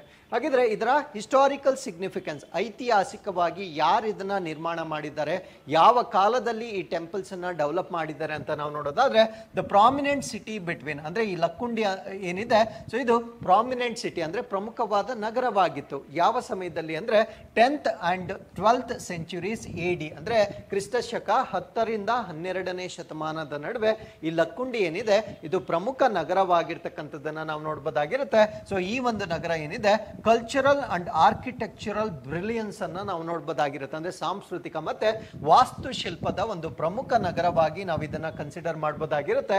ಸೊ ಈ ಒಂದು ನಗರವನ್ನ ಡೆವಲಪ್ ಮಾಡಿರ್ತಕ್ಕಂಥ ಖ್ಯಾತಿಯನ್ನ ಕಲ್ಯಾಣಿ ಚಾಲುಕ್ಯ ಡೈನಾಸ್ಟಿಗೆ ನಾವು ಕೊಡಬಹುದಾಗಿರುತ್ತೆ. ಸೊ ಕಲ್ಯಾಣಿ ಚಾಲುಕ್ಯ ರಾಜ್ಯ ವಂಶದ ಅಡಿಯಲ್ಲಿ ಡೆವಲಪ್ ಆಗಿರ್ತಕ್ಕಂಥ ಒಂದು ಸಾಂಸ್ಕೃತಿಕ ಮತ್ತು ವಾಸ್ತುಶಿಲ್ಪದ ಪ್ರತಿಭೆಗೆ ಸೊ ಪ್ರಮುಖವಾಗಿರ್ತಕ್ಕಂಥ ಒಂದು ಉದಾಹರಣೆಯಾಗಿ ನಾವು ಇದನ್ನ ಕನ್ಸಿಡರ್ ಮಾಡಬಹುದಾಗಿರುತ್ತೆ. So with this let's get into question number 4. ದೇಶದ ಯಂತ್ರೋಪಕರಣಗಳ ರಾಜಧಾನಿ ಎಂಬ ಪದವು ಭಾರತದ ಯಾವ ರಾಜ್ಯವನ್ನು ಸೂಚಿಸುತ್ತದೆ? The term machine tool capital of the country refers to which state in India? I mean to say so ಯಾವ ರಾಷ್ಟ್ರದಲ್ಲಿ ಈ ಒಂದು ಮಷಿನ್ ಟೂಲ್ಸ್ ಅನ್ನ ಹೆಚ್ಚಾಗಿ ಮ್ಯಾನುಫ್ಯಾಕ್ಚರ್ ಮಾಡ್ತಾ ಇದ್ದಾರೆ ಆ ಒಂದು ರಾಜ್ಯವನ್ನ ನಾವು capital machine tool capital of the country ಅಂತ ಹೇಳ್ತೇವೆ. ಸೊ ಈ ಒಂದು ಖ್ಯಾತಿಯನ್ನ ಪಡೆದುಕೊಂಡಿರ್ತಕ್ಕಂಥ ರಾಜ್ಯ ನಮ್ಮ ಕರ್ನಾಟಕ ರಾಜ್ಯವಾಗಿರುತ್ತೆ. ಕಾರಣ ಏನು ಅಂದ್ರೆ ನಮ್ಮ ಭಾರತ ದೇಶದಲ್ಲಿ ಮ್ಯಾನುಫ್ಯಾಕ್ಚರ್ ಆಗ್ತಕ್ಕಂಥ ಮಷಿನ್ ಟೂಲ್ಸ್ ಟೂಲ್ಸ್ ಏನಿರುತ್ತೆ ಅದರಲ್ಲಿ more than 50% of the machine tools ಅನ್ನ ನಮ್ಮ ಕರ್ನಾಟಕದಲ್ಲಿ ಮ್ಯಾನುಫ್ಯಾಕ್ಚರ್ ಮಾಡ್ತಕ್ಕಂಥದ್ದನ್ನ ನಾವು ನೋಡ್ಬೋದಾಗಿರುತ್ತೆ. ಸೊ ಈ ಒಂದು ಕಾರಣದಿಂದ ನಮ್ಮ ಭಾರತ ದೇಶದಲ್ಲಿ ಮಷಿನ್ ಟೂಲ್ ಇಂಡಸ್ಟ್ರಿ ಏನಿದೆ ಸೊ ಅದರಲ್ಲಿ ನಮ್ಮ ಕರ್ನಾಟಕ ಸಿಗ್ನಿಫಿಕೆಂಟ್ ಕಾಂಟ್ರಿಬ್ಯೂಷನ್ ಅನ್ನ ನೀಡ್ತಾ ಇರ್ತಕ್ಕಂಥದ್ದನ್ನ ನಾವು ನೋಡ್ಬೋದಾಗಿರುತ್ತೆ. ಸೊ ಈ ಒಂದು ಕಾರಣದಿಂದ ಕರ್ನಾಟಕವನ್ನ machine tool capital of the country ಅಂತ ಕರೀತಾರೆ. ಸೊ ಕಾರಣ ಏನಂದ್ರೆ ನಮ್ಮ ಕರ್ನಾಟಕದಲ್ಲಿ approximately around 52% of the India's total machine tool production ಆಗುತ್ತೆ. ಅಂದ್ರೆ ನಮ್ಮ ಭಾರತ ದೇಶದಲ್ಲಿ ಎಷ್ಟು ಮಷಿನ್ ಟೂಲ್ಗಳು ಮ್ಯಾನುಫ್ಯಾಕ್ಚರ್ ಆಗುತ್ತೆ ಅದರಲ್ಲಿ 52% ನಮ್ಮ ಕರ್ನಾಟಕದಲ್ಲಿ ಮ್ಯಾನುಫ್ಯಾಕ್ಚರ್ ಆಗ್ತಕ್ಕಂಥದ್ದನ್ನ ನಾವು ನೋಡ್ಬೋದಾಗಿರುತ್ತೆ. ಸೊ ನಮ್ಮ ಕರ್ನಾಟಕದಲ್ಲಿ ABB, Siemens, BHEL, Larsen and Toubro ಈ ಎಲ್ಲ ರೀತಿಯ ಕಂಪನಿಗಳು ನೆಲೆಗೊಂಡಿರುವ ಕಾರಣದಿಂದ ಸೊ ಈ ಒಂದು ಮಷಿನ್ ಟೂಲ್ಸ್ ಗಳ ಮ್ಯಾನುಫ್ಯಾಕ್ಚರಿಂಗ್ ನಲ್ಲಿ ಸೊ ಮುಂಚೂಣಿಯಲ್ಲಿರ್ತಕ್ಕಂಥ ರಾಜ್ಯವಾಗಿ ನಾವು ನೋಡ್ಬೋದಾಗಿರುತ್ತೆ. ಸೊ ಆಬ್ವಿಯಸ್ಲಿ ಇಷ್ಟೆಲ್ಲ ಇಂಡಸ್ಟ್ರೀಸ್ ಇರುವ ಕಾರಣದಿಂದ ಎಂಪ್ಲಾಯ್ಮೆಂಟ್ ಜನರೇಷನ್ ಆಗುತ್ತೆ, ಈ ಒಂದು ಆಟೋ ಇಂಡಸ್ಟ್ರಿ ಪ್ರಾಸ್ಪರ್ ಆಗುತ್ತೆ, ಅದ್ರ ಜೊತೆಗೆ ಎಕನಾಮಿಗೂ ಕೂಡ ಸಾಕಷ್ಟು ಕಾಂಟ್ರಿಬ್ಯೂಷನ್ ನೀಡ್ತಕ್ಕಂಥದ್ದನ್ನ ನಾವು ನೋಡ್ಬೋದಾಗಿರುತ್ತೆ. ಸೊ ಹಾಗಿದ್ರೆ 2030 ವೇಳೆಗೆ ಈ ಒಂದು ಮಷಿನ್ ಟೂಲ್ ಎಕಾನಮಿ ಎಷ್ಟಾಗ್ಬೋದು ಅಂತ ಪ್ರೊಜೆಕ್ಟ್ ಮಾಡಲಾಗಿದೆ ಅಂದ್ರೆ ಸೊ $3.8 ಬಿಲಿಯನ್ ಅಷ್ಟು 2030 ವೇಳೆಗೆ ಅಷ್ಟು ಎಕಾನಮಿಯನ್ನ ಜನರೇಟ್ ಮಾಡ್ತಕ್ಕಂಥ ಕೆಪಾಸಿಟಿ ಇದೆ. ಸೊ ಅದರಿಂದ ಕರ್ನಾಟಕ ಈ ಒಂದು ಮಷಿನ್ ಟೂಲ್ ಇಂಡಸ್ಟ್ರಿಯಲ್ಲಿ ಪಿವಟಲ್ ರೋಲ್ ಅನ್ನ ಪ್ಲೇ ಮಾಡ್ತಾ ಇರ್ತಕ್ಕಂಥದ್ದನ್ನ ನಾವು ನೋಡ್ಬೋದಾಗಿರುತ್ತೆ. So with this let's get into question number 5. ಹಣಕಾಸಿನ ಆರೋಗ್ಯ ಸೂಚ್ಯಾಂಕ ವರದಿಯನ್ನು ಯಾವ ಸಂಸ್ಥೆ ಬಿಡುಗಡೆ ಮಾಡಿದೆ? The fiscal health index report was released by which organisation? ನಾವು ವಾಟ್ ಯು ಮೀನ್ ಬೈ ಈ ಫಿಸ್ಕಲ್ ಹೆಲ್ತ್ ಇಂಡೆಕ್ಸ್ ಅಥವಾ ಹಣಕಾಸಿನ ಅಥವಾ ವಿತ್ತೀಯ ಆರೋಗ್ಯ ಸೂಚ್ಯಾಂಕ ಅಂತ ಹೇಳ್ತೇವೆ. ಸೊ ಇದು ಆರೋಗ್ಯಕ್ಕೆ ಸಂಬಂಧಪಟ್ಟಿರ್ತಕ್ಕಂಥ ಸೂಚ್ಯಾಂಕವಲ್ಲ, ಒಂದು ರಾಜ್ಯದ ಫಿನಾನ್ಷಿಯಲ್ ಸ್ಟೆಬಿಲಿಟಿ ಹೇಗಿದೆ ಅಂದ್ರೆ ಆರ್ಥಿಕ ಸ್ಥಿರತೆ ಹೇಗಿದೆ ಅದನ್ನ ಸೂಚಿಸ್ತಕ್ಕಂಥ ಒಂದು ಸೂಚ್ಯಾಂಕವಾಗಿರುತ್ತೆ. ಸೊ ಈ ಸೂಚ್ಯಾಂಕವನ್ನ ಯಾರು ಬಿಡುಗಡೆ ಮಾಡ್ತಾರೆ ಅನ್ನೋದು ನಮ್ಮ ಪ್ರಶ್ನೆ ಆಗಿತ್ತು. ಸೊ ಈ ಪ್ರಶ್ನೆಗೆ ಸರಿಯಾದ ಉತ್ತರ ಸೊ ಈ ಒಂದು ಸೂಚ್ಯಾಂಕವನ್ನ ನೀತಿ ಆಯೋಗದ ವತಿಯಿಂದ ಬಿಡುಗಡೆ ಮಾಡ್ತಕ್ಕಂಥ ಒಂದು ಸೂಚ್ಯಾಂಕವಾಗಿರುತ್ತೆ. ಸೊ ಈ ಸೂಚ್ಯಾಂಕದ ಪ್ರಕಾರ ಯಾವ ಸ್ಟೇಟ್ಸ್ ಯಾವ ಪೊಸಿಷನ್ ಅಲ್ಲಿ ಇದೆ ಅಂತಕ್ಕಂಥ ಒಂದು ಕಾನ್ಸೆಪ್ಟ್ ಅನ್ನ 4 ಕ್ಯಾಟಗರೀಸ್ ಅಲ್ಲಿ ಡಿವೈಡ್ ಮಾಡಿರ್ತಾರೆ. ಸೊ ಮೊದಲನೇ ಕ್ಯಾಟಗರಿಯನ್ನ ನಾವು ಅಚೀವರ್ಸ್ ಅಥವಾ ಸಾಧಕರು ಅಂತ ಹೇಳ್ತೇವೆ, ಎರಡನೇ ಕ್ಯಾಟಗರಿಯನ್ನ ನಾವು ಫ್ರಂಟ್ ರನ್ನರ್ಸ್ ಅಂತ ಹೇಳ್ತೇವೆ, ಮೂರನೇ ಕ್ಯಾಟಗರಿಯನ್ನ ನಾವು ಪರ್ಫಾರ್ಮರ್ಸ್ ಅಂತ ಹೇಳ್ತೇವೆ, ನಾಲ್ಕನೇ ಕ್ಯಾಟಗರಿಯನ್ನ ನಾವು ಆಸ್ಪಿರೇಷನಲ್ಸ್ ಅಂತ ಹೇಳ್ತೇವೆ. ಹಾಗಿದ್ರೆ ಅಚೀವರ್ಸ್ ಯಾರ್ಯಾರು ಅಂದ್ರೆ ಉತ್ತಮವಾಗಿರ್ತಕ್ಕಂಥ ಸೂಚ್ಯಾಂಕನ ಹೊಂದಿರತಕ್ಕಂಥ ರಾಜ್ಯಗಳು ಯಾವ್ದ್ಯಾವ್ದು ಅಂತ ನಾವು ನೋಡೋದಾದ್ರೆ ಸೊ ಮೊದಲ ಸ್ಥಾನದಲ್ಲಿ ನಾವು ಒಡಿಶಾವನ್ನ ನೋಡಬಹುದಾಗಿರುತ್ತೆ. ಸೊ ಇದು ಮೊದಲ ರ್ಯಾಂಕ್ ಅನ್ನ ಪಡೆದುಕೊಂಡಿರುತ್ತೆ. ಸೊ ಎರಡನೇ ರ್ಯಾಂಕ್ ಅಲ್ಲಿ ಇರ್ತಕ್ಕಂಥ ರಾಜ್ಯ ಚಂಡೀಗಢ ರಾಜ್ಯವಾಗಿರುತ್ತೆ. ಸೊ ಮೂರನೇ ಸ್ಥಾನದಲ್ಲಿ ನಾವು ಗೋವಾವನ್ನ ನೋಡಬಹುದಾಗಿರುತ್ತೆ. So you can see this ಈ ಒಂದು ಸ್ಮಾಲ್ ಸ್ಪಾಟ್ ಏನಿದೆ ಸೊ ಅದು ಮೂರನೇ ಸ್ಥಾನದಲ್ಲಿರ್ತಕ್ಕಂಥ ರಾಜ್ಯವಾಗಿರುತ್ತೆ. ಗೋವಾ ರಾಜ್ಯ ಮೂರನೇ ಸ್ಥಾನದಲ್ಲಿರ್ತಕ್ಕಂಥದ್ದನ್ನ ನಾವು ನೋಡಬಹುದಾಗಿರುತ್ತೆ. ಸೊ ನಾಲ್ಕನೇ ಸ್ಥಾನದಲ್ಲಿ ಇಲ್ಲಿರ್ತಕ್ಕಂಥ ಜಾರ್ಖಂಡ್ ರಾಜ್ಯವನ್ನ ನಾವು ನಾಲ್ಕನೇ ಸ್ಥಾನದಲ್ಲಿ ನೋಡಬಹುದಾಗಿರುತ್ತೆ. ಸೊ ಐದನೇ ಸ್ಥಾನದಲ್ಲಿ ನಾವು ಗುಜರಾತ್ ಅನ್ನ ನೋಡಬಹುದಾಗಿರುತ್ತೆ. ಸೊ ಎಷ್ಟು ಅಚೀವರ್ ಸ್ಟೇಟ್ಸ್ ಗಳಲ್ಲಿ ಟಾಪ್ 5 ಅಥವಾ ಮೊದಲ 5 ಸ್ಥಾನದಲ್ಲಿರ್ತಕ್ಕಂಥ ರಾಜ್ಯಗಳನ್ನ ನೋಡಬಹುದಾಗಿರುತ್ತೆ. ಸೊ ಫ್ರಂಟ್ ರನ್ನರ್ಸ್ ಅನ್ನ ತೆಗೆದುಕೊಂಡಾಗ ಈ ಬ್ಲೂ ಕಲರ್ ಇರ್ತಕ್ಕಂಥ ರಾಜ್ಯಗಳು ಫ್ರಂಟ್ ರನ್ನರ್ಸ್ ಆಗಿರ್ತವೆ. ಫಾರ್ ಎಕ್ಸಾಂಪಲ್ ಇಲ್ಲಿರ್ತಕ್ಕಂಥ ಉತ್ತರ ಪ್ರದೇಶ ಆಗಿರ್ಬೋದು, ಮಧ್ಯಪ್ರದೇಶ ಆಗಿರ್ಬೋದು, ಮಹಾರಾಷ್ಟ್ರ ಆಗಿರ್ಬೋದು, ತೆಲಂಗಾಣ ಆಗಿರ್ಬೋದು, ಇವನ್ ನಮ್ಮ ಕರ್ನಾಟಕ 10ನೇ ರ್ಯಾಂಕಿಂಗ್ ಅನ್ನ ಪಡೆದುಕೊಂಡು ನಮ್ಮ ಕರ್ನಾಟಕ ಕೂಡ ಫ್ರಂಟ್ ರನ್ನರ್ ಆಗಿರ್ತಕ್ಕಂಥ ಒಂದು ಸ್ಟೇಟ್ ಆಗಿ ನಾವು ಕನ್ಸಿಡರ್ ಮಾಡಬಹುದಾಗಿರುತ್ತೆ. ಸೊ ಕರ್ನಾಟಕದ ಸೂಚ್ಯಾಂಕ ಅಥವಾ ರ್ಯಾಂಕಿಂಗ್ ಎಷ್ಟು ಅಂತ ಕೇಳಿದಾಗ 10th ರ್ಯಾಂಕ್ ಅಂತ ಗೊತ್ತಿರಬೇಕಾಗಿರುತ್ತೆ. ಸೊ ಇದು ಯಾವ ಕ್ಯಾಟಗರಿಯಲ್ಲಿ ಇದೆ ಅಂತ ಕೇಳಿದಾಗ ಫ್ರಂಟ್ ರನ್ನರ್ ಕ್ಯಾಟಗರಿ ಅಂದ್ರೆ ಸೆಕೆಂಡ್ ಕ್ಯಾಟಗರಿಯಲ್ಲಿ ಇರ್ತಕ್ಕಂಥದ್ದನ್ನ ನಾವು ನೋಡಬಹುದಾಗಿರುತ್ತೆ. ಸೊ ಥರ್ಡ್ ಕ್ಯಾಟಗರಿ ಪರ್ಫಾರ್ಮರ್ಸ್ ಅಂತ ಕರಿತೇವೆ. ಅದರಲ್ಲಿ ತಮಿಳುನಾಡು, ರಾಜಸ್ಥಾನ್, ಬಿಹಾರ್ ಮತ್ತು ಹರಿಯಾಣವನ್ನ ನೋಡಬಹುದಾಗಿರುತ್ತೆ. ಅತ್ಯಂತ ಕಳಪೆ ಪ್ರದರ್ಶನವನ್ನ ನೀಡ್ತಾ ಇರ್ತಕ್ಕಂಥ ರಾಜ್ಯಗಳ ಪಟ್ಟಿಯಲ್ಲಿ ಕೇರಳ, ವೆಸ್ಟ್ ಬೆಂಗಾಲ್, ಆಂಧ್ರ ಪ್ರದೇಶ್ ಮತ್ತು ಪಂಜಾಬ್ ರಾಜ್ಯಗಳನ್ನ ನಾವು ನೋಡಬಹುದಾಗಿರುತ್ತೆ. ಸೊ ಇಷ್ಟು ಈ ಒಂದು ನೀತಿ ಆಯೋಗ್ ರಿಲೀಸ್ ಮಾಡಿರ್ತಕ್ಕಂಥ ಫಿಸ್ಕಲ್ ಹೆಲ್ತ್ ಇಂಡೆಕ್ಸ್ ಗೆ ಸಂಬಂಧಪಟ್ಟಿರ್ತಕ್ಕಂಥ ಮಾಹಿತಿ ಆಗಿರುತ್ತೆ. ಸೊ ಈ ಒಂದು ಮಾಹಿತಿಯ ಪ್ರಕಾರ ಮಿನರಲ್ ರಿಚ್ ಸ್ಟೇಟ್ ಆಗಿರ್ತಕ್ಕಂಥ ಒಡಿಶಾ ಅಂದ್ರೆ ಒಡಿಶಾದಲ್ಲಿ ಸಾಕಷ್ಟು ಖನಿಜಗಳನ್ನ ಹೊಂದಿರತಕ್ಕಂಥ ರಾಜ್ಯವಾಗಿರುತ್ತೆ. ಸೊ ಅದು ಕೂಡ ಆ ಒಂದು ರಾಜ್ಯದ ಎಕಾನಮಿ ಅಥವಾ ಆರ್ಥಿಕತೆಗೆ ಪಾಸಿಟಿವ್ ಆಗಿ ಇಂಪ್ಯಾಕ್ಟ್ ಮಾಡ್ತಕ್ಕಂಥ ಒಂದು ಫ್ಯಾಕ್ಟರ್ ಆಗಿರುತ್ತೆ. ಸೊ ಈ ಒಂದು ಕಾರಣದಿಂದ ಒಡಿಶಾ ಮೊದಲನೇ ಸ್ಥಾನದಲ್ಲಿರ್ತಕ್ಕಂಥ ರಾಜ್ಯವಾಗಿರುತ್ತೆ. ಸೊ ಎರಡನೇ ಸ್ಥಾನದಲ್ಲಿ ಚಂಡೀಗಢ, ಗೋವಾ, ಜಾರ್ಖಂಡ್. ಸೊ ಇವೆಲ್ಲ ಟಾಪ್ ಪರ್ಫಾರ್ಮಿಂಗ್ ಅಚೀವರ್ ಸ್ಟೇಟ್ಸ್ ಗಳಾಗಿ ನಾವು ನೋಡಬಹುದಾಗಿರುತ್ತೆ. ಸೊ ಈ ಒಂದು ವರದಿಯನ್ನ ಯಾರು ಬಿಡುಗಡೆ ಮಾಡ್ತಾರೆ ಅಂತ ಕೇಳ್ತಾರೆ, ಸೊ ನೀತಿ ಆಯೋಗ್ನ ವತಿಯಿಂದ ಬಿಡುಗಡೆ ಮಾಡ್ತಕ್ಕಂಥ ವರದಿಯಾಗಿರುತ್ತೆ. ಸೊ ಈ ಒಂದು ವರದಿಯ ಇನ್ನೊಂದು ಪ್ರಾಮುಖ್ಯತೆ ಏನು ಅಂದ್ರೆ, so this is the first time, ಅಂದ್ರೆ ಈ ರೀತಿಯ ಒಂದು ರಿಪೋರ್ಟ್ ಅನ್ನ ಮೊಟ್ಟ ಮೊದಲ ಬಾರಿಗೆ ಬಿಡುಗಡೆ ಮಾಡಲಾಗ್ತಾ ಇರುತ್ತೆ. ಸೊ ಈ ವರದಿಯನ್ನ ನಾವೇನಂತ ಕರಿತೀವಿ ಅಂದ್ರೆ ಫಿಸ್ಕಲ್ ಹೆಲ್ತ್ ಇಂಡೆಕ್ಸ್ ರಿಪೋರ್ಟ್ ಅಂತ ಕರಿತೇವೆ. ಸೊ ಇದನ್ನ ನೀತಿ ಆಯೋಗ್ ಬಿಡುಗಡೆ ಮಾಡ್ತಕ್ಕಂಥದ್ದು ಅಂತ ನಿಮ್ಗೆ ಗೊತ್ತಿರಬೇಕಾಗಿರುತ್ತೆ. ಸೊ ಈ ಒಂದು ರಿಪೋರ್ಟ್ಗೆ ಏನಂತ ಟೈಟಲ್ ಕೊಟ್ಟಿರ್ತಾರೆ ಅಂದ್ರೆ ಫಿಸ್ಕಲ್ ಹೆಲ್ತ್ ಇಂಡೆಕ್ಸ್ 2025 ಅಂದ್ರೆ ಹಣಕಾಸು ಆರೋಗ್ಯ ಸೂಚ್ಯಂಕ 2025 ಅಂತ ಇದಕ್ಕೆ ಟೈಟಲ್ ಅನ್ನ ಕೊಟ್ಟಿರ್ತಾರೆ.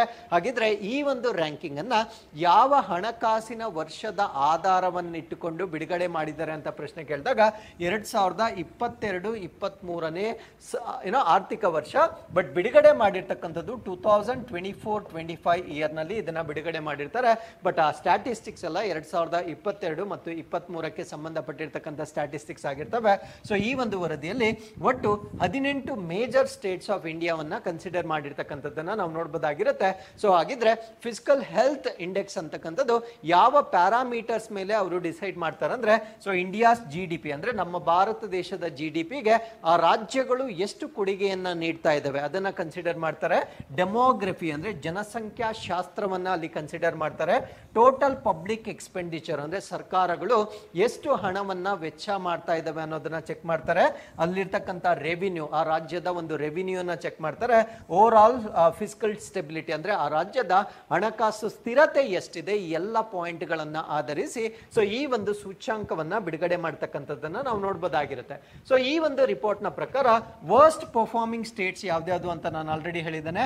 ಪಂಜಾಬ್, ಆಂಧ್ರ ಪ್ರದೇಶ್, ವೆಸ್ಟ್ ಬೆಂಗಾಲ್ ಮತ್ತೆ ಕೇರಳ ಸೊ ಅತ್ಯಂತ ಕಳಪೆ ಪ್ರದರ್ಶನವನ್ನ ನೀಡ್ತಾ ಇರ್ತಕ್ಕಂಥ ರಾಜ್ಯಗಳಾಗಿ ನಾವು ನೋಡಬಹುದಾಗಿರುತ್ತೆ. ಸೊ ಇವುಗಳನ್ನ ನಾವು ಆಸ್ಪಿರೇಷನಲ್ ಕ್ಯಾಟಗರಿಯಲ್ಲಿ ನಾವು ನೋಡಬಹುದಾಗಿರುತ್ತೆ. ಅದ್ರ ಜೊತೆಗೆ ಮಹಾರಾಷ್ಟ್ರ, ಉತ್ತರ ಪ್ರದೇಶ್, ತೆಲಂಗಾಣ, ಮಧ್ಯಪ್ರದೇಶ್, ಕರ್ನಾಟಕ ಸೊ ಇವೆಲ್ಲವನ್ನ ನಾವು ಫ್ರಂಟ್ ರನ್ನರ್ ಕ್ಯಾಟಗರಿಯಲ್ಲಿ ನೋಡಬಹುದಾಗಿರುತ್ತೆ.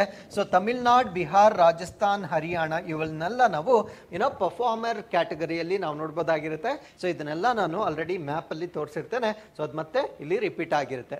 ಸೊ ನಾವು ಫಿಸಿಕಲ್ ಹೆಲ್ತ್ ಇಂಡೆಕ್ಸ್ ಅಥವಾ ಇದರ ಬಗ್ಗೆ ನಾವು ಓವರ್ ಆಲ್ ಮಾಹಿತಿಯನ್ನ ತಿಳ್ಕೊಳ್ಳೋದಾದ್ರೆ, ಸೊ ಆ ಒಂದು ರಾಜ್ಯದ ಒಂದು ಫಿನಾನ್ಷಿಯಲ್ ಪ್ಯಾರಾಮೀಟರ್ಸ್ ಅಂದ್ರೆ ಆರ್ಥಿಕವಾಗಿರ್ತಕ್ಕಂಥ ಕೆಲವೊಂದು ಮಾನದಂಡಗಳ ಆಧಾರದ ಮೇಲೆ ಸೊ ಈ ಒಂದು ಸೂಚ್ಯಾಂಕವನ್ನ ಬಿಡುಗಡೆ ಮಾಡಲಾಗುತ್ತೆ. ಸೊ ಯಾವ ಮಾನದಂಡಗಳನ್ನ ಅಲ್ಲಿ ಪ್ಯಾರಾಮೀಟರ್ ಗಳನ್ನ ಅಲ್ಲಿ ಪರಿಗಣಿಸ್ತಾರೆ ಅಂದ್ರೆ, ಸೊ ರೆವಿನ್ಯೂ ಮೊಬಿಲೈಸೇಷನ್ ಅಂದ್ರೆ ಆದಾಯವನ್ನ ಹೇಗೆ ಉತ್ಪತ್ತಿ ಮಾಡ್ತಾ ಇದ್ದಾವೆ, ಎಕ್ಸ್ಪೆಂಡಿಚರ್ ಮ್ಯಾನೇಜ್ಮೆಂಟ್ ಅಂದ್ರೆ ವೆಚ್ಚವನ್ನ ಎಷ್ಟು ಎಫೆಕ್ಟಿವ್ ಆಗಿ ಅವರು ನಿರ್ವಹಣೆ ಮಾಡ್ತಾ ಇದ್ದಾರೆ, ಅದಾದ್ಮೇಲೆ ಡೆಟ್ ಸಸ್ಟೈನಬಿಲಿಟಿ ಅಂದ್ರೆ ಸಾಲವನ್ನ ಹೇಗೆ ನಿರ್ವಹಣೆ ಮಾಡ್ತಾ ಇದ್ದಾರೆ, ಅದಾದ್ಮೇಲೆ ಫಿಸ್ಕಲ್ ಪ್ರುಡೆನ್ಸ್ ಅಥವಾ ಹಣಕಾಸಿನ ವಿವೇಕ ಎಷ್ಟಿದೆ, ಈ ಎಲ್ಲದರ ಆಧಾರದ ಮೇಲೆ ಸೊ ಈ ಒಂದು ಸೂಚ್ಯಾಂಕವನ್ನ ಬಿಡುಗಡೆ ಮಾಡ್ತಕ್ಕಂಥದ್ದನ್ನ ನಾವಿಲ್ಲಿ ಗಮನಿಸಬಹುದಾಗಿರುತ್ತೆ. So as I told you before, Odisha is in the first place. So overall score ಎಷ್ಟಿರುತ್ತೆ ಅಂದ್ರೆ 67.8 ಸ್ಕೋರ್ ಇರುತ್ತೆ. ಸೊ ಇವ್ರಿಗೆ ಈ ಒಂದು ಅಂಕಗಳು ಪಡಿಲಿಕ್ಕೆ ಹೆಲ್ಪ್ ಆಗಿರ್ತಕ್ಕಂಥ ಪ್ಯಾರಾಮೀಟರ್ಸ್ ಯಾವುದು ಅಂದ್ರೆ ಡೆಟ್ ಮ್ಯಾನೇಜ್ಮೆಂಟ್ ಅಂದ್ರೆ ಸಾಲದ ಸರಿಯಾದ ನಿರ್ವಹಣೆ, ಅದಾದ್ಮೇಲೆ ರೆವಿನ್ಯೂ ಮೊಬಿಲೈಸೇಷನ್ ಅಂದ್ರೆ ಆದಾಯವನ್ನ ಕ್ರೋಢೀಕರಣ ಮಾಡ್ತಕ್ಕಂಥ ವಿಷಯದಲ್ಲಿ ಅವರು ಹೆಚ್ಚಿನ ಅಂಕಗಳನ್ನ ಗಳಿಸಿರ್ತಕ್ಕಂಥದ್ದನ್ನ ನಾವು ನೋಡಬಹುದಾಗಿರುತ್ತೆ. So second place is taken by Chandigarh. ಅವರ ಸ್ಕೋರ್ ಬಂದು 55.2 ಇರುತ್ತೆ. ಸೊ ಇವರು strong performance in physical prudence ಮತ್ತೆ ಡೆಟ್ ಸಸ್ಟೈನಬಿಲಿಟಿ ಅಂದ್ರೆ ಸಾಲವನ್ನ ನಿರ್ವಹಣೆ ಮಾಡ್ತಕ್ಕಂಥದ್ದು ಮತ್ತೆ ಹಣಕಾಸಿನ ವಿವೇಕದಲ್ಲಿ ಹೆಚ್ಚಿನ ಒಂದು ಅಂಕಗಳನ್ನ ಸೊ ಛತ್ತೀಸ್ಗಢ ಸ್ಕೋರ್ ಮಾಡಿರ್ತಕ್ಕಂಥದ್ದನ್ನ ನಾವು ನೋಡಬಹುದಾಗಿರುತ್ತೆ. ಸೊ ಈ ಒಂದು ರ್ಯಾಂಕಿಂಗ್ ನ ಸಿಗ್ನಿಫಿಕೆನ್ಸ್ ಏನು ಅಂದ್ರೆ, ಇವಾಗ ವರ್ಸ್ಟ್ ಪರ್ಫಾರ್ಮಿಂಗ್ ಸ್ಟೇಟ್ಸ್ ಯಾವ್ದೇ ಅದಿದ್ದಾವೆ ಸೊ ಅವರು ನೆಕ್ಸ್ಟ್ ಟೈಮ್ ಅಷ್ಟೊತ್ತಿಗೆ ಈ ಒಂದು ಫ್ರಂಟ್ ರನ್ನರ್ಗೆ ಅಥವಾ ಟಾಪ್ ಮೋಸ್ಟ್ ಅಚೀವರ್ಸ್ ಏನಿರ್ತಾರೆ ಸೊ ಅವ್ರ ಜೊತೆ ಕಾಂಪೀಟ್ ಮಾಡಿ ಅವರು ಕೂಡ ಈ ಒಂದು ರ್ಯಾಂಕ್ ಅನ್ನ ಗಳಿಸಲಿಕ್ಕೆ ಇದೊಂದು ಮೋಟಿವೇಶನಲ್ ಫ್ಯಾಕ್ಟರ್ ಆಗಿ ಸೊ ಈ ಒಂದು ಸೂಚ್ಯಾಂಕವನ್ನ ಬಿಡುಗಡೆ ಮಾಡಿರ್ತಕ್ಕಂಥದ್ದನ್ನ ನಾವು ನೋಡಬಹುದಾಗಿರುತ್ತೆ. ಸೊ ಅದ್ರ ಜೊತೆಗೆ ಇದು ಆ ಒಂದು ರಾಜ್ಯದ ಎಕನಾಮಿಕ್ ಸ್ಟೆಬಿಲಿಟಿ ಅಥವಾ ಆರ್ಥಿಕ ಸ್ಥಿರತೆಗೂ ಕೂಡ ಕಾಂಟ್ರಿಬ್ಯೂಟ್ ಮಾಡ್ತಕ್ಕಂಥದ್ದನ್ನ ನಾವಿಲ್ಲಿ ಗಮನಿಸಬಹುದಾಗಿರುತ್ತೆ. So with this let's get into question number 6. Mexico ಕೊಲ್ಲಿಯ ಉದ್ದಕ್ಕೂ ಕರಾವಳಿ ಹೊಂದಿರುವ ಯುಎಸ್ನ ರಾಜ್ಯಗಳು ಯಾವ್ಯಾವು? So which of the following US states have coastal along with gulf of Mexico? So ಈ ಗಲ್ಫ್ ಆಫ್ ಮೆಕ್ಸಿಕೋ ಅಂತಕ್ಕಂಥದ್ದು ಸೊ ಒಂದ್ ಕಡೆ US ಬಂದ್ರೆ ಇನ್ನೊಂದ್ ಕಡೆ ನಾವು ಮೆಕ್ಸಿಕೋ ನೋಡಬಹುದಾಗಿರುತ್ತೆ. ಸೊ ಇವೆರಡು ಮೇಜರ್ ಕಂಟ್ರೀಸ್ಗಳಾಗಿ ನಾವಿಲ್ಲಿ ಕನ್ಸಿಡರ್ ಮಾಡಬಹುದಾಗಿರುತ್ತೆ. ಸೊ ಇವೆರಡರ ಮಧ್ಯೆ ಬರ್ತಕ್ಕಂಥ ಒಂದು ಕೊಲ್ಲಿಯನ್ನ ನಾವು ಗಲ್ಫ್ ಆಫ್ ಮೆಕ್ಸಿಕೋ ಅಂತ ಕರೀತೇವೆ. ಹಾಗಿದ್ರೆ US ನ ಯಾವ ಸ್ಟೇಟ್ಗಳು ಗಲ್ಫ್ ಆಫ್ ಮೆಕ್ಸಿಕೋದೊಂದಿಗೆ ಬಾರ್ಡರ್ ಅನ್ನ ಶೇರ್ ಮಾಡ್ಕೊಳ್ತವೆ ಅನ್ನೋದು ನಮ್ಮ ಪ್ರಶ್ನೆ ಆಗಿತ್ತು. ಸೊ ಈ ಪ್ರಶ್ನೆಗೆ ಸರಿಯಾದ ಉತ್ತರ ಟೆಕ್ಸಾಸ್, ಲೂಸಿಯಾನಾ, ಮಿಸಿಸಿಪಿ, ಅಲಬಾಮಾ ಮತ್ತೆ ಫ್ಲೋರಿಡಾ. ಸೊ ಈ ರಾಜ್ಯಗಳು ಈ ಒಂದು ಗಲ್ಫ್ ಆಫ್ ಮೆಕ್ಸಿಕೋ ಜೊತೆಗೆ ತನ್ನ ಬಾರ್ಡರ್ ಅನ್ನ ಶೇರ್ ಮಾಡ್ಕೊಳ್ತಕ್ಕಂಥದ್ದನ್ನ ನಾವು ನೋಡ್ಬೋದಾಗಿರುತ್ತೆ. ನಾವು the question is why Gulf of Mexico is in news. So ಇದು ಯಾಕೆ ಸುದ್ದಿಯಲ್ಲಿದೆ ಅನ್ನೋದು ನಮ್ಮ ಪ್ರಶ್ನೆ ಆಗಿರುತ್ತೆ. ಸುದ್ದಿಯಲ್ಲಿರ್ಲಿಕ್ಕೆ ಕಾರಣ the new president of United states of America ಈ ಗಲ್ಫ್ ಆಫ್ ಮೆಕ್ಸಿಕೋಗೆ ಈಗ ಮರುನಾಮಕರಣ ಮಾಡಿ ಗಲ್ಫ್ ಆಫ್ ಅಮೆರಿಕಾ ಅಂತ ಮರುನಾಮಕರಣ ಮಾಡ್ಕೊಂಡಿರ್ತಾರೆ. ಬಟ್ ಈ ಒಂದು ಹೆಸರು it will be effective only in USA, but nobody is going to acknowledge. For example Mexico ರಾಷ್ಟ್ರ ಅದನ್ನ ಒಪ್ಕೊಳ್ಳಿಕ್ಕೆ ಸಾಧ್ಯವಾಗೋದಿಲ್ಲ.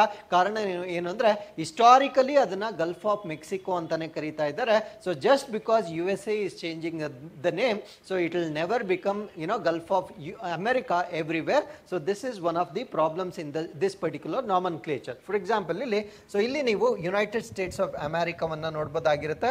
ಸೊ ಇಲ್ಲಿ ನೀವು ಮೆಕ್ಸಿಕೋವನ್ನ ನೋಡಬಹುದಾಗಿರುತ್ತೆ. ಸೊ ಈ ಭಾಗದಲ್ಲಿರ್ತಕ್ಕಂಥ ವಾಟರ್ ಬಾಡಿಯನ್ನ ನಾವು ಗಲ್ಫ್ ಆಫ್ ಮೆಕ್ಸಿಕೋ ಅಂತ ಹೇಳ್ತೇವೆ. ಸೊ ಈ ಗಲ್ಫ್ ಆಫ್ ಮೆಕ್ಸಿಕೋ ಮೇಲೆ ಈ ಟ್ರಾಪಿಕ್ ಆಫ್ ಕ್ಯಾನ್ಸರ್ ಅಥವಾ ಕರ್ಕಾಟಕ ಸಂಕ್ರಾಂತಿ ವೃತ್ತ ರೇಖೆ ಕೂಡ ಹಾದು ಹೋಗ್ತಾ ಇರ್ತಕ್ಕಂಥದ್ದನ್ನ ನಾವು ನೋಡಬಹುದಾಗಿರುತ್ತೆ.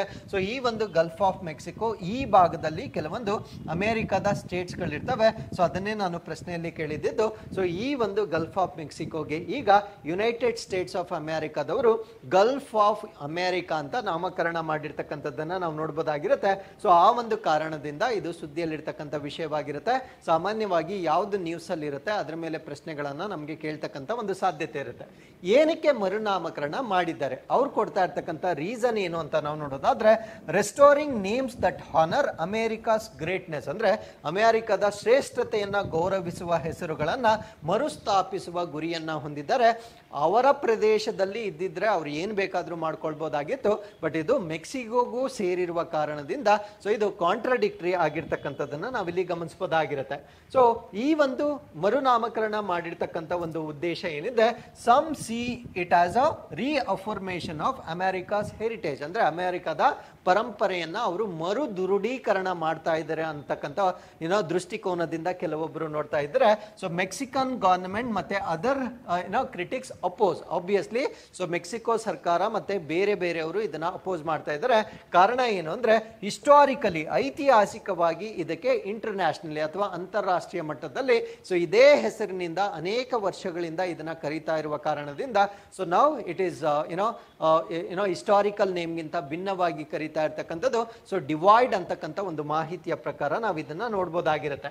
ಸೊ ಇದರ ಹಿಸ್ಟಾರಿಕಲ್ ಕಾಂಟೆಕ್ಸ್ಟ್ ಅನ್ನ ನಾವು ನೋಡೋದಾದ್ರೆ it has been called so for centuries, ಅಂದ್ರೆ ಅನೇಕ ಶತಮಾನಗಳಿಂದ ಗಲ್ಫ್ ಆಫ್ ಮೆಕ್ಸಿಕೋ ಅಂತಾನೆ ಇದನ್ನ ಕರೀತಾ ಇದ್ದಾರೆ. ಸೊ ಗಲ್ಫ್ ಆಫ್ ಮೆಕ್ಸಿಕೋ ಇದು globally very well recognised name ಆಗಿರುತ್ತೆ. ಅಂದ್ರೆ ಜಾಗತಿಕವಾಗಿ ಎಲ್ಲ ರಾಷ್ಟ್ರಗಳ ಮ್ಯಾಪ್ಗಳಲ್ಲೂ ಕೂಡ ಸೊ ಇದೇ ರೀತಿಯ ಹೆಸರನ್ನ ಬಳಸ್ತಾ ಇರ್ತಕ್ಕಂಥದ್ದನ್ನ ನಾವು ನೋಡಬಹುದಾಗಿರುತ್ತೆ. ಸೊ ಇದರ ಭೌಗೋಳಿಕ ಪ್ರಾಮುಖ್ಯತೆ ಅಥವಾ ಜಿಯೋಗ್ರಾಫಿಕಲ್ ಇಂಪಾರ್ಟೆನ್ಸ್ ಏನು ಅಂತ ನಾವು ನೋಡೋದಾದ್ರೆ ಸೊ ಇದೊಂದು ಲಾರ್ಜ್ ಓಷನ್ ಬೇಸಿನ್ ಆಗಿರುತ್ತೆ. So surrounded by coast of United States and Mexico, ಅಂದ್ರೆ ಯುನೈಟೆಡ್ ಸ್ಟೇಟ್ಸ್ ಅಮೆರಿಕದ ಕರಾವಳಿ ಪ್ರದೇಶ ಮತ್ತು ಮೆಕ್ಸಿಕೋದ ಕರಾವಳಿ ಪ್ರದೇಶವನ್ನ ಹೊಂದಿರತಕ್ಕಂಥ ಒಂದು ವಾಟರ್ ಬಾಡಿಯಾಗಿ ನಾವು ಗಲ್ಫ್ ಆಫ್ ಮೆಕ್ಸಿಕೋವನ್ನ ಕನ್ಸಿಡರ್ ಮಾಡಬಹುದಾಗಿರುತ್ತೆ. So why this is important ಅಂದ್ರೆ trade, oil production and marine biodiversity, ವ್ಯಾಪಾರದ ಕಾರಣಕ್ಕಾಗಿ, ತೈಲ ಉತ್ಪಾದನೆಗಾಗಿ ಮತ್ತೆ ಅಲ್ಲಿರ್ತಕ್ಕಂಥ ಜೀವ ವೈವಿಧ್ಯತೆಗಾಗಿ ಇದು ಪ್ರಮುಖವಾಗಿರ್ತಕ್ಕಂಥ ಒಂದು ಜಲಮೂಲವಾಗಿರುತ್ತೆ. So with this let's get into question number 7. ಹೊಸ ಸಂಶೋಧನೆಗಳ ಪ್ರಕಾರ ತಮಿಳುನಾಡಿನಲ್ಲಿ ಕಬ್ಬಿಣ ಯುಗವು ಸರಿಸುಮಾರು ಯಾವ ವರ್ಷದಲ್ಲಿ ಪ್ರಾರಂಭವಾಯಿತು? The iron age in Tamil Nadu as per the new findings began approximately in which year? So ನೀವು ಇತಿಹಾಸದಲ್ಲಿ ಡಿಫ್ರೆಂಟ್ ಎರಾಸ್ಗಳನ್ನ ಓದಿರ್ತೀರಾ. ಸೊ ಶಿಲಾಯುಗವನ್ನು ಓದಿರ್ತೀರಾ, ಐರನ್ ಏಜ್ ಅನ್ನು ಓದಿರ್ತೀರಾ. ಸೊ ಇದೆಲ್ಲ ಒಂದು ಡಾಕ್ಯುಮೆಂಟೇಶನ್ನ ಆಧಾರದ ಮೇಲೆ ಈ ಒಂದು ಅವಧಿಗಳನ್ನ ನಿಗದಿಪಡಿಸಲಾಗಿರುತ್ತೆ. ಬಟ್ ಈಗ ತಮಿಳುನಾಡಿನವರು ಕ್ಲೈಮ್ ಮಾಡ್ತಾ ಇರ್ತಕ್ಕಂಥ ಒಂದು ಕ್ಲೇಮ್ ಏನು ಅಂದ್ರೆ ಸೊ ಆ ಶಿಲಾಯುಗ ಅಂತಕ್ಕಂಥದ್ದು ತಮಿಳುನಾಡಿನಲ್ಲಿ ನಾವಿವಾಗ ಟೆಕ್ಸ್ಟ್ ಬುಕ್ಸ್ಗಳಲ್ಲಿ ಅಥವಾ ನಾರ್ಮಲ್ ಬಿಲೀಫ್ ಏನಿದೆ ಸೊ ನಾವೇ ಎಷ್ಟು ಕ್ಲೈಮ್ ಮಾಡ್ತಾ ಇದ್ದೀವಿ ಅದಕ್ಕಿಂತ ಮುಂಚೆನೇ ಪ್ರಾರಂಭವಾಗಿತ್ತು ಅಂತಕ್ಕಂಥ ಹೊಸ ಸಂಶೋಧನೆಯನ್ನ ತಮಿಳುನಾಡು ಸರ್ಕಾರದ ವತಿಯಿಂದ ಬಿಡುಗಡೆ ಮಾಡಿರ್ತಕ್ಕಂಥದ್ದನ್ನ ನಾವು ನೋಡಬಹುದಾಗಿರುತ್ತೆ. ಸೊ ಇವ್ರು ಮಾಡ್ತಾ ಇರ್ತಕ್ಕಂಥ ಕ್ಲೇಮ್ನ ಪ್ರಕಾರ ಕ್ರಿಸ್ತಪೂರ್ವ 3045 ಅಂದ್ರೆ ಅರೌಂಡ್ 3345 BCE ಅಲ್ಲಿ ಸೊ ಈ ಒಂದು ಐರನ್ ಏಜ್ ಅಂತಕ್ಕಂಥದ್ದು ಅಥವಾ ಕಬ್ಬಿಣದ ಯುಗ ಅಂತಕ್ಕಂಥದ್ದು ತಮಿಳುನಾಡಿನಲ್ಲಿ ಪ್ರಾರಂಭವಾಗಿತ್ತು ಅಂತಕ್ಕಂಥ ಕ್ಲೇಮ್ ಅನ್ನ ತಮಿಳುನಾಡು ಸರ್ಕಾರ ಮಾಡ್ತಾ ಇರ್ತಕ್ಕಂಥದ್ದನ್ನ ನಾವು ನೋಡ್ಬೋದಾಗಿರುತ್ತೆ. ಸೊ ಅಪ್ಡೇಟ್ ಏನು ಅಂದ್ರೆ iron age kicked of in 4th millennium BCE in Tamil Nadu. So ತಮಿಳುನಾಡಿನಲ್ಲಿ 4ನೇ ಸಹಸ್ರಮಾನ BCಯಲ್ಲಿ ಕಬ್ಬಿಣದ ಯುಗ ಪ್ರಾರಂಭವಾಯಿತು ಅಂತಕ್ಕಂಥ ಒಂದು ಕ್ಲೈಮ್ ಅನ್ನ ಅವ್ರು ಮಾಡ್ತಾ ಇದ್ದಾರೆ.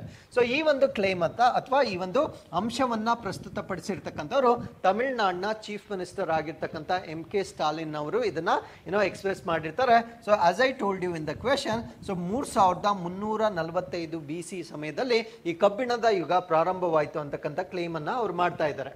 ಸೊ ಅವರು ಕ್ಲೇಮ್ ಮಾಡ್ತಾ ಇರ್ತಕ್ಕಂಥ ಒಂದು ಪ್ರದೇಶ ಅಂದ್ರೆ ಯಾವ ಪ್ರದೇಶದ ವಸ್ತುಗಳನ್ನ ಅವರು ಕಾರ್ಬನ್ ಡೇಟಿಂಗ್ ಮಾಡುವ ಮುಖಾಂತರ, ಸೊ ಅದು ನಮ್ಮ ಪಾಪ್ಯುಲರ್ ಬಿಲೀಫ್ ಏನಿದೆ ಅದಕ್ಕಿಂತ ಮುಂಚೆ ಪ್ರಾರಂಭವಾಯಿತು ಅಂತ ಕ್ಲೇಮ್ ಮಾಡ್ತಾ ಇದ್ದಾರೆ ಅಂತ ಹೇಳೋದಾದ್ರೆ, so Sivagalai site in Thoothukudi district Tamil Nadu, ಅಂದ್ರೆ ತಮಿಳುನಾಡಿನ ತೂತುಕುಡಿ ಜಿಲ್ಲೆ ಏನಿರುತ್ತೆ, ಸೊ ಅಲ್ಲಿ ಒಂದು ಶಿವಗಾಲೈ ಅಂತಕ್ಕಂಥ ಒಂದು ಸ್ಥಳವಿರುತ್ತೆ.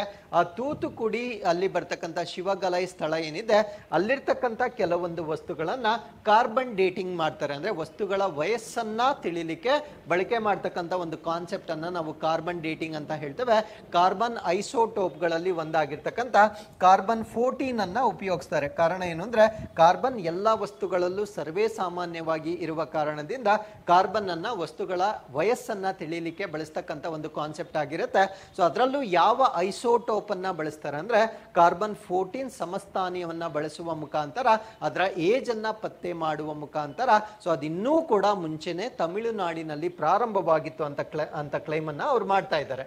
ಸೊ ಈ ಒಂದು ಐರನ್ ಏಜ್ ಬಗ್ಗೆ ನಾವು ಮಾಹಿತಿಯನ್ನ ಡಿಸ್ಕಸ್ ಮಾಡೋದಾದ್ರೆ, ಸೊ ಇದು ಮಾನವನ ಒಂದು ವಿಕಾಸ ಏನಿರುತ್ತೆ ಆ ಒಂದು ವಿಕಾಸದ ಹಾದಿಯ ಒಂದು ಸಿಗ್ನಿಫಿಕೆಂಟ್ ಎರಾ ಅಂತ ಹೇಳ್ಬೋದಾಗಿರುತ್ತೆ.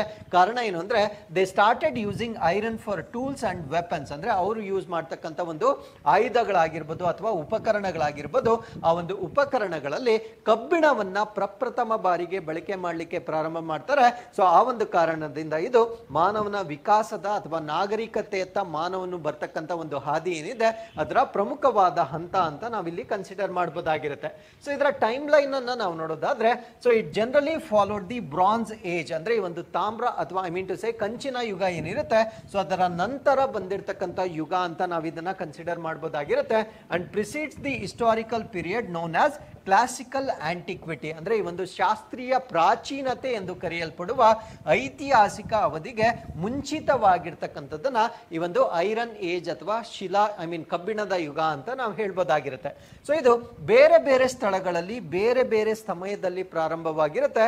ಸೊ ಅಪ್ರಾಕ್ಸಿಮೇಟ್ಲಿ 1200 BCಯಲ್ಲಿ ಪ್ರಾರಂಭವಾಗಿದೆ ಅಂತಕ್ಕಂಥ ಒಂದು ನಂಬಿಕೆ ಇದೆ.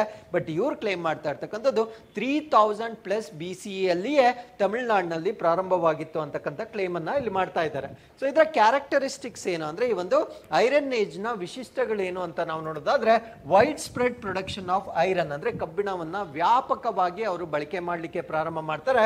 So more rapidly available and provided stronger tools and weapons, ಅಂದ್ರೆ ಈ ಗಟ್ಟಿಮುಟ್ಟಾಗಿರ್ತಕ್ಕಂಥ ಆಯುಧಗಳನ್ನ ಮತ್ತು ಸಲಕರಣೆಗಳನ್ನ ಸೊ ಈ ಒಂದು ಯುಗದಲ್ಲಿ ಅವರು ಬಳಕೆ ಮಾಡಲಿಕ್ಕೆ ಪ್ರಾರಂಭ ಮಾಡ್ತಕ್ಕಂಥದ್ದನ್ನ ನಾವು ನೋಡ್ಬೋದಾಗಿರುತ್ತೆ.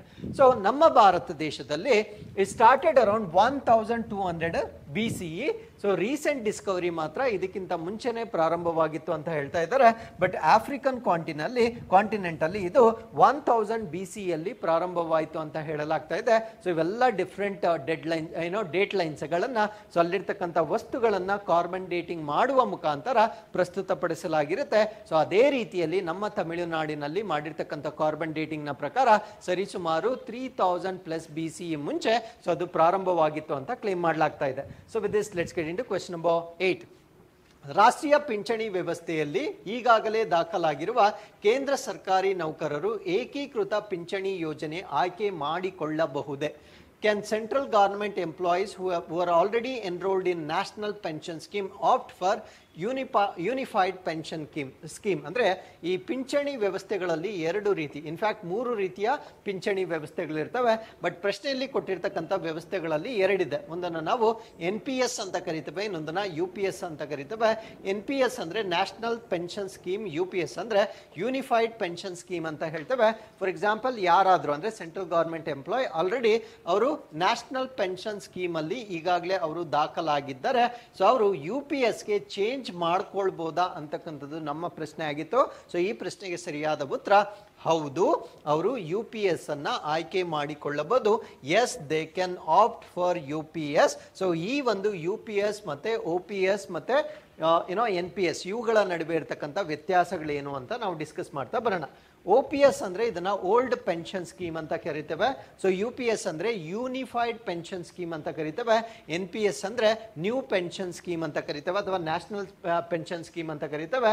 ಸೊ ಯು ಪಿ ಎಸ್ ಅಂದ್ರೆ ಈಗ ಇಂಪ್ಲಿಮೆಂಟ್ ಮಾಡ್ತಾ ಇರ್ತಕ್ಕಂಥ ಯೂನಿಫೈಡ್ ಪೆನ್ಷನ್ ಸ್ಕೀಮ್ ನ ಒಂದು ಅಡ್ವಾಂಟೇಜ್ ಏನು ಅಂದ್ರೆ, ಸೊ ಇಲ್ಲಿ ಇನ್ಫ್ಲೇಷನ್ ಪ್ರೊಟೆಕ್ಷನ್ ಅನ್ನ ಅಲ್ಲಿ ಪಡೆಯಬಹುದು. ಅಂದ್ರೆ ಇನ್ಫ್ಲೇಷನ್ ಅಂದ್ರೆ ಹಣದುಬ್ಬರ ಏನಿರುತ್ತೆ, ಸೊ ವಸ್ತುಗಳ ಬೆಲೆಯಲ್ಲಿ ಏರಿಕೆ ಆಗ್ತಕ್ಕಂಥ ಒಂದು ಕಾನ್ಸೆಪ್ಟ್ ಏನಿದೆ, ಸೊ ಅದರ ವಿರುದ್ಧವಾಗಿ ಪ್ರೊಟೆಕ್ಷನ್ ಕೊಡ್ತಕ್ಕಂಥ ಒಂದು ಸಿಸ್ಟಮ್ ಅನ್ನ ನಾವು ಯು ಪಿ ಎಸ್ ಅಂತ ಕರಿತೇವೆ. ಸೊ ಈಗಾಗಲೇ ಎನ್ ಪಿ ಎಸ್ ಅಲ್ಲಿ ರಿಜಿಸ್ಟರ್ ಆಗಿರ್ತಕ್ಕಂಥ ಎಂಪ್ಲಾಯೀಸ್ಗಳು ಕೂಡ ಅವರ ಇಚ್ಛೆಯ ಆಧಾರದ ಮೇಲೆ ಅವರು ಯು ಪಿ ಎಸ್ಗೆ ಅವರ ಖಾತೆಯನ್ನ ಟ್ರಾನ್ಸ್ಫರ್ ಮಾಡಿಕೊಳ್ತಕ್ಕಂಥ ಅವಕಾಶವನ್ನ ನೀಡಲಾಗಿರುತ್ತೆ. So Union Finance Ministry has notified the implementation of Unified Pension Scheme. So Union, ಹಣಕಾಸು ಸಚಿವಾಲಯದಿಂದ ಸೊ ಈಗ ಯೂನಿಫೈಡ್ ಪೆನ್ಷನ್ ಸ್ಕೀಮ್ ಅಥವಾ ಏಕೀಕೃತ ಪಿಂಚಣಿ ಯೋಜನೆ ಏನಿರುತ್ತೆ, ಸೊ ಇದರ ಅನುಷ್ಠಾನಕ್ಕೆ ಕೇಂದ್ರ ಹಣಕಾಸು ಸಚಿವಾಲಯ ಅಧಿಸೂಚನೆಯನ್ನ ಕೊಟ್ಟಿರ್ತಕ್ಕಂಥದ್ದನ್ನ ನಾವು ನೋಡಬಹುದಾಗಿರುತ್ತೆ. ಸೊ ಈ ಇಂಪ್ಲಿಮೆಂಟೇಷನ್ ಪ್ರಾರಂಭವಾಗ್ತಕ್ಕಂಥದ್ದು ಏಪ್ರಿಲ್ 1, 2025 ಪ್ರಾರಂಭವಾಗ್ತಕ್ಕಂಥ ಒಂದು ಪಿಂಚಣಿ ಸ್ಕೀಮ್ ಆಗಿರುತ್ತೆ. ಸೊ ಇದರ ಎಲಿಜಿಬಿಲಿಟಿ ಅಥವಾ ಅರ್ಹತೆಯನ್ನ ಹೊಂದಿರತಕ್ಕಂಥವ್ರು ಯಾರು ಅಂತ ನಾವು ಡಿಸ್ಕಸ್ ಮಾಡೋದಾದ್ರೆ, central government employees already enrolled in N P S. ಅಂದ್ರೆ ಎನ್ ಪಿ ಎಸ್ ಒಳಗಡೆ ಆಲ್ರೆಡಿ ಎನ್ರೋಲ್ ಆಗಿರ್ತಕ್ಕಂಥ ಕೇಂದ್ರ ಸರ್ಕಾರಿ ನೌಕರರು ಈ ಒಂದು ಹೊಸ ಪೆನ್ಷನ್ ಸ್ಕೀಮ್ ಅನ್ನ ಆಪ್ಟ್ ಮಾಡ್ಕೊಳ್ಬಹುದಾಗಿರುತ್ತೆ. ಅದ್ರ ಜೊತೆಗೆ ಫ್ಯೂಚರ್ ಎಂಪ್ಲಾಯೀಸ್ ಅಂದ್ರೆ new central government employees will also have the option to choose between U P S or N P S. ಅಂದ್ರೆ ಹೊಸದಾಗಿ ಯಾರಾದ್ರೂ ರೆಕ್ರೂಟ್ಮೆಂಟ್ ಆದ್ರೆ ಅವರು ಯು ಪಿ ಎಸ್ ಅನ್ನಾದ್ರೂ ಚೂಸ್ ಮಾಡ್ಕೊಳ್ಬಹುದು ಅಥವಾ ಎನ್ ಪಿ ಎಸ್ ಅನ್ನಾದ್ರೂ ಚೂಸ್ ಮಾಡ್ಕೊಳ್ಬಹುದು. ಸೊ ಆಯ್ಕೆ ಅವರಿಗೆ ಕೊಟ್ಟಿರ್ತಕ್ಕಂಥದ್ದನ್ನ ನಾವಿಲ್ಲಿ ನೋಡ್ಬೋದಾಗಿರುತ್ತೆ.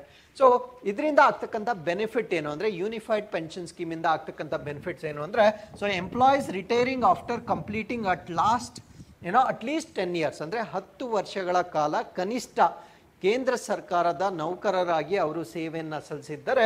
ಸೊ ಅವರು ಈ ಒಂದು ಹೊಸ ಪೆನ್ಷನ್ ಸಿಸ್ಟಮ್ ಏನಿರುತ್ತೆ ಅದಕ್ಕೆ ಕ್ವಾಲಿಫೈ ಆಗ್ತಾರೆ. ಅಂದ್ರೆ 10 ವರ್ಷಗಳು ಮಿನಿಮಮ್ ಅವರು ಕೇಂದ್ರ ಸರ್ಕಾರಿ ನೌಕರರಾಗಿ ಅವರು ಸೇವೆಯನ್ನು ಸಲ್ಲಿಸಬೇಕಾಗಿರುತ್ತೆ. ಸೊ ಮಿನಿಮಮ್ ಪೆನ್ಷನ್ ಎಷ್ಟು ಬರುತ್ತೆ ಅಂದ್ರೆ, ಕನಿಷ್ಠ ಪಕ್ಷ ಅವರಿಗೆ ಎಷ್ಟು ಪೆನ್ಷನ್ ಬರುತ್ತೆ ಅಂತ ನಾವು ನೋಡೋದಾದ್ರೆ, ಮಿನಿಮಮ್ ಗ್ಯಾರಂಟಿಡ್ ಪೇಔಟ್ ಎಷ್ಟಿರುತ್ತೆ ಅಂದ್ರೆ 10,000 per month ಅವರಿಗೆ ಕನಿಷ್ಠವಾಗಿರ್ತಕ್ಕಂಥ ಒಂದು ಖಾತರಿ ಆಗಿರುತ್ತೆ. For employees with 10 or more years of experience ಅಂದ್ರೆ 10 ವರ್ಷ ಅಥವಾ ಅದಕ್ಕಿಂತ ಹೆಚ್ಚಿನ ಒಂದು ಅನುಭವವನ್ನ ಹೊಂದಿರತಕ್ಕಂಥ ಕೇಂದ್ರ ಸರ್ಕಾರಿ ನೌಕರರಿಗೆ ಕನಿಷ್ಠ ಪಕ್ಷ 10,000 ಪ್ರತಿ ತಿಂಗಳಿಗೆ ಪಿಂಚಣಿಯನ್ನ ಈ ಒಂದು ಯೋಜನೆ ಅಡಿಯಲ್ಲಿ ಅವರು ಪಡ್ಕೊಳ್ಬಹುದಾಗಿರುತ್ತೆ. ಸೊ ಅದ್ರ ಜೊತೆಗೆ fixed family and survivor pension, ಕುಟುಂಬ ಅಥವಾ ಬದುಕುಳಿದವರ ಪಿಂಚಣಿ ಸಪೋಸ್ ಅವ್ರಿಗೆ ಏನಾದರೂ ಡೆತ್ ಆದಾಗ it is fixed at 60% of the last drawn salary for deceased employees. ಅಂದ್ರೆ ಯಾರಾದರೂ ಉದ್ಯೋಗಿ ಮೃತನಾದರೆ ಮೃತ ಉದ್ಯೋಗಿಗಳಿಗೆ ಕೊನೆಯದಾಗಿ ಅವ್ರು ಏನು ಸಂಬಳವನ್ನ ಪಡಿತಾ ಇದ್ರು, ಸೊ ಅದರ 60% ಹಣವನ್ನ ಅವರ ಕುಟುಂಬಸ್ಥರಿಗೆ ಪಿಂಚಣಿಯ ರೂಪದಲ್ಲಿ ನೀಡ್ತಕ್ಕಂಥದ್ದನ್ನ ನಾವು ನೋಡಬಹುದಾಗಿರುತ್ತೆ. ಸೊ ಈ ಒಂದು ಪಿಂಚಣಿಯನ್ನ ಇಂಡೆಕ್ಸೇಷನ್ ಮಾಡಿದ್ದಾರೆ. ಇಂಡೆಕ್ಸೇಷನ್ ಅಂದ್ರೆ ಸೊ ಒಂದು ಸೂಚ್ಯಾಂಕಕ್ಕೆ ಕನೆಕ್ಟ್ ಮಾಡ್ತಾರೆ. ಬಿಕಾಸ್ ಐ ಟೋಲ್ಡ್ ಯು ಇನ್ಫ್ಲೇಷನ್ಗೆ ಇದನ್ನ ಅಡ್ಜಸ್ಟ್ ಮಾಡ್ತಾರೆ ಅಂತ ಹೇಳಿದ್ದೆ, ಅದಕ್ಕೆ ಒಂದು ಸೂಚ್ಯಾಂಕಕ್ಕೆ ಇದನ್ನ ಕನೆಕ್ಟ್ ಮಾಡಿ ಕ್ಯಾಲ್ಕುಲೇಟ್ ಮಾಡ್ತಾರೆ. ಆ ಸೂಚ್ಯಾಂಕ ಯಾವುದು ಅಂದ್ರೆ CPI-IW ಅಂತ ಹೇಳ್ತೇವೆ, consumer price index for industrial workers ಅಂತ ಹೇಳ್ತೇವೆ. ಅಂದ್ರೆ ಕೈಗಾರಿಕಾ ಕಾರ್ಮಿಕರ ಗ್ರಾಹಕ ಬೆಲೆ ಸೂಚ್ಯಾಂಕಕ್ಕೆ ಈ ಒಂದು ಪಿಂಚಣಿಯನ್ನ ಇಂಡೆಕ್ಸ್ ಮಾಡುವ ಮುಖಾಂತರ ಹಣದುಬ್ಬರ ಏನಿರುತ್ತೆ ಸೊ ಅದಕ್ಕೆ ತಕ್ಕಂತೆ ಈ ಒಂದು ಪಿಂಚಣಿಯನ್ನ ವ್ಯತ್ಯಾಸ ಮಾಡ್ತಕ್ಕಂಥದ್ದನ್ನ ನಾವಿಲ್ಲಿ ಗಮನಿಸಬಹುದಾಗಿರುತ್ತೆ. So with this let's get into question number 9. ಗಡಿ ಭದ್ರತಾ ಪಡೆ ಆಪರೇಷನ್ ಸರ್ದ್ ಹವಾವನ್ನು ಎಲ್ಲಿ ನಡೆಸುತ್ತಿದೆ? Where is border security force conducting operation Sard Hawa? ಸರ್ದ್ ಅಂದ್ರೆ ಚಳಿ. ಸೊ ಚಳಿಗಾಲದಲ್ಲಿ ಈ ಒಂದು ಭಾಗದಲ್ಲಿ ಆಬ್ವಿಯಸ್ಲಿ ನಮಗೆ ಗೊತ್ತು ಫಾಗ್ ಅಥವಾ ಮಂಜಿನಿಂದ ಕೂಡಿರುವ ಕಾರಣದಿಂದ ನಮ್ಮ ಭಾರತ ದೇಶದ ಗಡಿ ಪ್ರದೇಶಗಳಿಂದ ಯಾರಾದರೂ ಒಳ ನುಸುಳಿದರೆ ಅವರು ಕಣ್ಣಿಗೆ ಕಾಣಿಸೋದಿಲ್ಲ. ಯಾಕಂದ್ರೆ ಚಳಿಗಾಲದಲ್ಲಿ ತುಂಬಾ ಫಾಗ್ ಇರ್ತಕ್ಕಂಥದ್ದನ್ನ ನಾವು ನೋಡ್ಬೋದಾಗಿರುತ್ತೆ. ಸೊ ಈ ಸಮಯದಲ್ಲಿ ಆ ಬಾರ್ಡರ್ ಅಲ್ಲಿ ಮಾಡ್ತಕ್ಕಂಥ ಒಂದು ಎಕ್ಸಸೈಸ್ ಅನ್ನ ನಾವೇನಂತ ಕರಿತೀವಿ ಅಂದ್ರೆ ಆಪರೇಷನ್ ಸರ್ದ್ ಹವಾ ಅಂತ ಹೇಳ್ತೇವೆ. ಸೊ ಈ ಒಂದು ಆಪರೇಷನ್ ಸರ್ ದಾವಾವನ್ನ ಎಲ್ಲಿ ಕಂಡಕ್ಟ್ ಮಾಡ್ತಾ ಇದ್ದಾರೆ ಅನ್ನೋದು ನಮ್ಮ ಪ್ರಶ್ನೆ ಆಗಿರುತ್ತೆ. ಸೊ ಇದನ್ನ ರಾಜಸ್ಥಾನ್ನ ಜೈಸಲ್ಮೇರ್ ನಲ್ಲಿ ಇಂಡೋ ಪಾಕಿಸ್ತಾನ್ ಬಾರ್ಡರ್ ಏನಿರುತ್ತೆ ಅಂದ್ರೆ ಭಾರತ ಮತ್ತು ಪಾಕಿಸ್ತಾನದ ನಡುವೆ ಇರ್ತಕ್ಕಂಥ ಬಾರ್ಡರ್ ರಾಜಸ್ಥಾನದ ಜೈಸಲ್ಮೇರ್ ನಲ್ಲಿ ಈ ಒಂದು ಎಕ್ಸರ್ಸೈಸ್ ಅನ್ನ ಕಂಡಕ್ಟ್ ಮಾಡ್ತಕ್ಕಂಥದ್ದನ್ನ ನಾವು ನೋಡಬಹುದಾಗಿರುತ್ತೆ. ಈ ಎಕ್ಸರ್ಸೈಸ್ ಅನ್ನ BSF ವತಿಯಿಂದ ಕಂಡಕ್ಟ್ ಮಾಡ್ತಕ್ಕಂಥ ಒಂದು ಎಕ್ಸರ್ಸೈಸ್ ಆಗಿರುತ್ತೆ. ಸೊ ಇದನ್ನ ಎಲ್ಲಿ ಕಂಡಕ್ಟ್ ಮಾಡ್ತಾರೆ ಅಂತ ನಿಮ್ಗೆ ಪ್ರಶ್ನೆ ಕೇಳಿದಾಗ ಇಂಡೋ ಪಾಕಿಸ್ತಾನ್ ಬಾರ್ಡರ್ ಆಗಿರ್ತಕ್ಕಂಥ ಜೈಸಲ್ಮೇರ್ ನಲ್ಲಿ ಇದನ್ನ ಕಂಡಕ್ಟ್ ಮಾಡ್ತಾರೆ ಅಂತ ನಿಮ್ಗೆ ಗೊತ್ತಿರಬೇಕಾಗಿರುತ್ತೆ. So with this we come to snippets. National voters day ಅಥವಾ ರಾಷ್ಟ್ರೀಯ ಮತದಾರರ ದಿನ. ಸೊ ಈ ಒಂದು ದಿನವನ್ನ ಪ್ರತಿ ವರ್ಷ ಜನವರಿ 25ನೇ ತಾರೀಕು ಆಚರಣೆ ಮಾಡಲಾಗುತ್ತೆ. ಸೊ ಜನವರಿ 25ನೇ ತಾರೀಕಿನ ಸಿಗ್ನಿಫಿಕೆನ್ಸ್ ಏನು ಅಂದ್ರೆ ನಮ್ಮ ಭಾರತ ದೇಶದ ಈ ಒಂದು election commission of India, Bharat ದೇಶದ ಚುನಾವಣಾ ಆಯೋಗವನ್ನ 1950 ಜನವರಿ 25ಗೆ ಇದನ್ನ ಎಸ್ಟಾಬ್ಲಿಷ್ ಮಾಡ್ತಾರೆ. ಆ ಒಂದು ದಿನಾಂಕದ ನೆನಪಿಗಾಗಿ ನಮ್ಮ ದೇಶದಲ್ಲಿ ನ್ಯಾಷನಲ್ ವೋಟರ್ಸ್ ಡೇ ಅನ್ನ ಸೆಲೆಬ್ರೇಟ್ ಮಾಡ್ತಕ್ಕಂಥದ್ದನ್ನ ನಾವು ನೋಡ್ಬೋದಾಗಿರುತ್ತೆ. ಸೊ ಈ ವರ್ಷದ ಥೀಮ್ ಏನಾಗಿರುತ್ತೆ ಅಂದ್ರೆ nothing like voting, I vote for sure. ಅಂದ್ರೆ ಮತದಾನದಂತೆ ಯಾವುದು ಇಲ್ಲ, ನಾನು ಖಚಿತವಾಗಿ ಮತ ಚಲಾಯಿಸುತ್ತೇನೆ ಅಂತಕ್ಕಂಥದ್ದು ಸೊ ಈ ವರ್ಷದ ಥೀಮ್ ಆಗಿ ನಾವು ನೋಡ್ಬೋದಾಗಿರುತ್ತೆ.